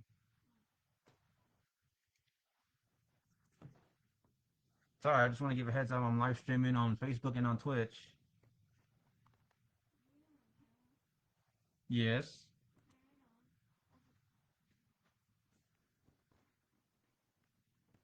Here, I already hit the camera, but I'm gonna go ahead and continue reading. So physical and mental toll. The numerous reports from workers and labor advocates indicate that the demand for high units per hour or UPH rates contributes to high rates of injury and burnout, and that's how I feel. I've injured my foot multiple times, and I've almost passed out, and I had to drink 3 or 4 cups of coffee. That's the definition of burnout. Injuries, again, I injured my foot. I had to massage my own foot at work, and I always say I feel like getting a foot massage or a full body massage for having to do a heavy lifting, like using the pallet jacks, those little pallet jacks with those little teeth and the handle, like a wagon. You pull it like pulling the wagon, and you lift those brown wooden pallets or blue bottoms full of yellow totes or yellow containers or even bunch of shoes and all that. That's creates injuries and a lot of strain. It hurts my arms and shoulders, and it makes me want to drink more coffee, and then I end up falling asleep on the job, and I don't want to get in trouble with the managers for sleeping on a job. So yeah, it contributes to high rates of injury and burnout. The continuous, monotonous, fast-paced work leaves little room for proper body mechanics, leading to repetitive strain injuries, such as you're pulling your muscle, you get leg cramps or arm cramps, and if you had to sit out for 15 minutes or 30 minutes while you're working at a station, that'll lead to time off task or idle time, and the manager is going to say, hey, associate, why are you sitting in the break room? How come you're not scanning an item? Like, beep, put in an item, beep, put in an item, or beep, take out an item, put it in a yellow container. Why? What's going on and all that? Like, I've been told by the manager about that, and I probably have been forgiven, but few times I have gotten written up for it. So that's the physical and mental toll of working at an Amazon warehouse. Now let's talk about the water spider role. The water spider role. In many Amazon warehouses, the water spider is a key support role that indirectly impacts the UPH of other associates. The water spider is a key support role that indirectly impacts the UPH of other associates. The term originates from the lean manufacturing principles. Support for the line. A water spider's primary job is to keep the production line stocked with materials. For example, in the stove process, on 2nd through 5th floor, on the stove side of the floor, a water spider brings cages or pallets of products to the stowers so they don't have to leave their station. Or pretty much, they bring work. When work is slow, they use the VRC, the little elevators, to bring work, either blue bottoms of shoes or extra work from the decant inbound receive area, or they also have to clear totes so they don't get boxed in with yellow empty totes. That's what the water spider's role. Water spider comes from like those water spiders that actually consistently work. That's what it means. You're always on the go, and you're doing more physical labor, physical work. You go back and forth trying to take care of every associate assigned to a stove station or pick station. You clear totes or replenish work or something like that. So pretty much they bring products to the stowers, or that's one example, so they don't have to leave their station. In packing, they ensure that packers have a steady supply of boxes, tape, and packing materials. The inefficiency paradox. While the water spider's role is crucial for maintaining flow, it is a physically demanding job that involves constant movement. And I've been there.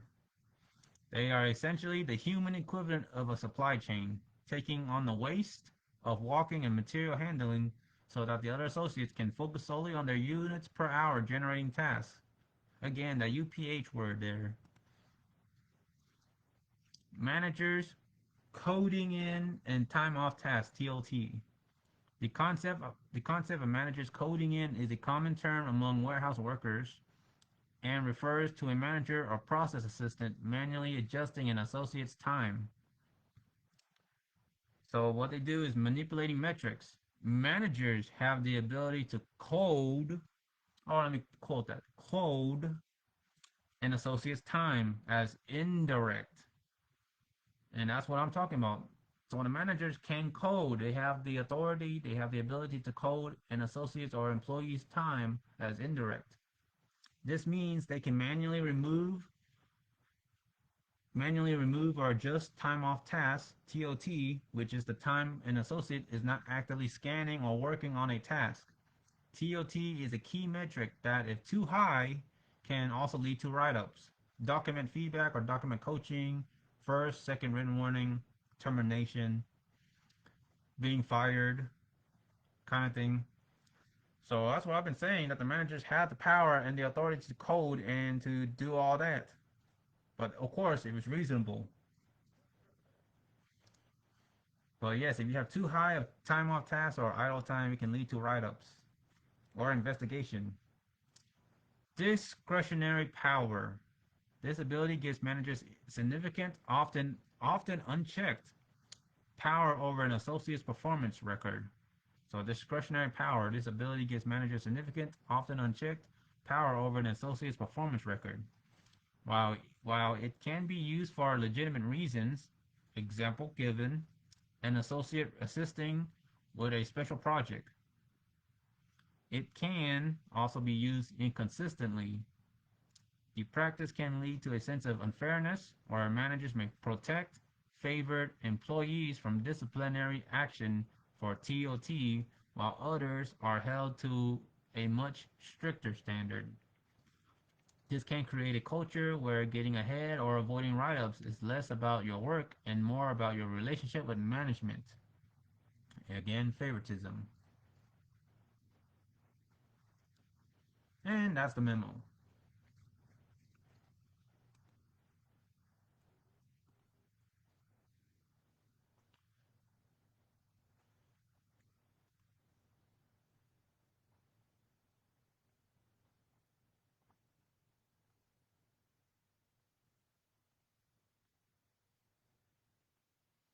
Well, that's all I have to say on Facebook. But I'll still be live streaming on Twitch. I'll just go switch to AMSR, non-commentary. Won't be saying as much. Probably watching some YouTube on Twitch. I'm also watching some highlights on Cheddar.tv. Watching some baking videos and all that. I mean, I'm just doing this for cheese as the currency. Cheese, I have 1509.5 on the Cheddar.tv.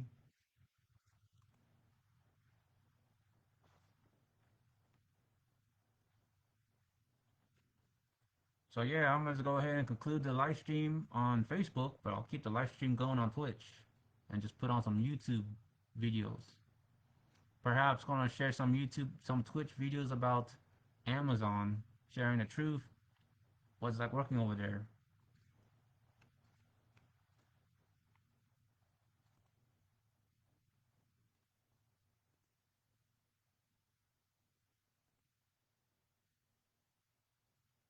Oh, I got 126 subscribers on YouTube. Nice. And I will definitely capture that on Twitch. There you go. 126 subscribers. 126.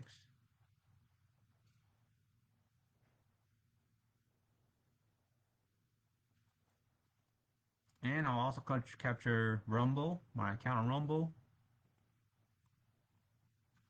Capture that on Twitch. So I have 126 subscribers on YouTube. Appreciate the subscribers.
facilities have started talking about TOT again.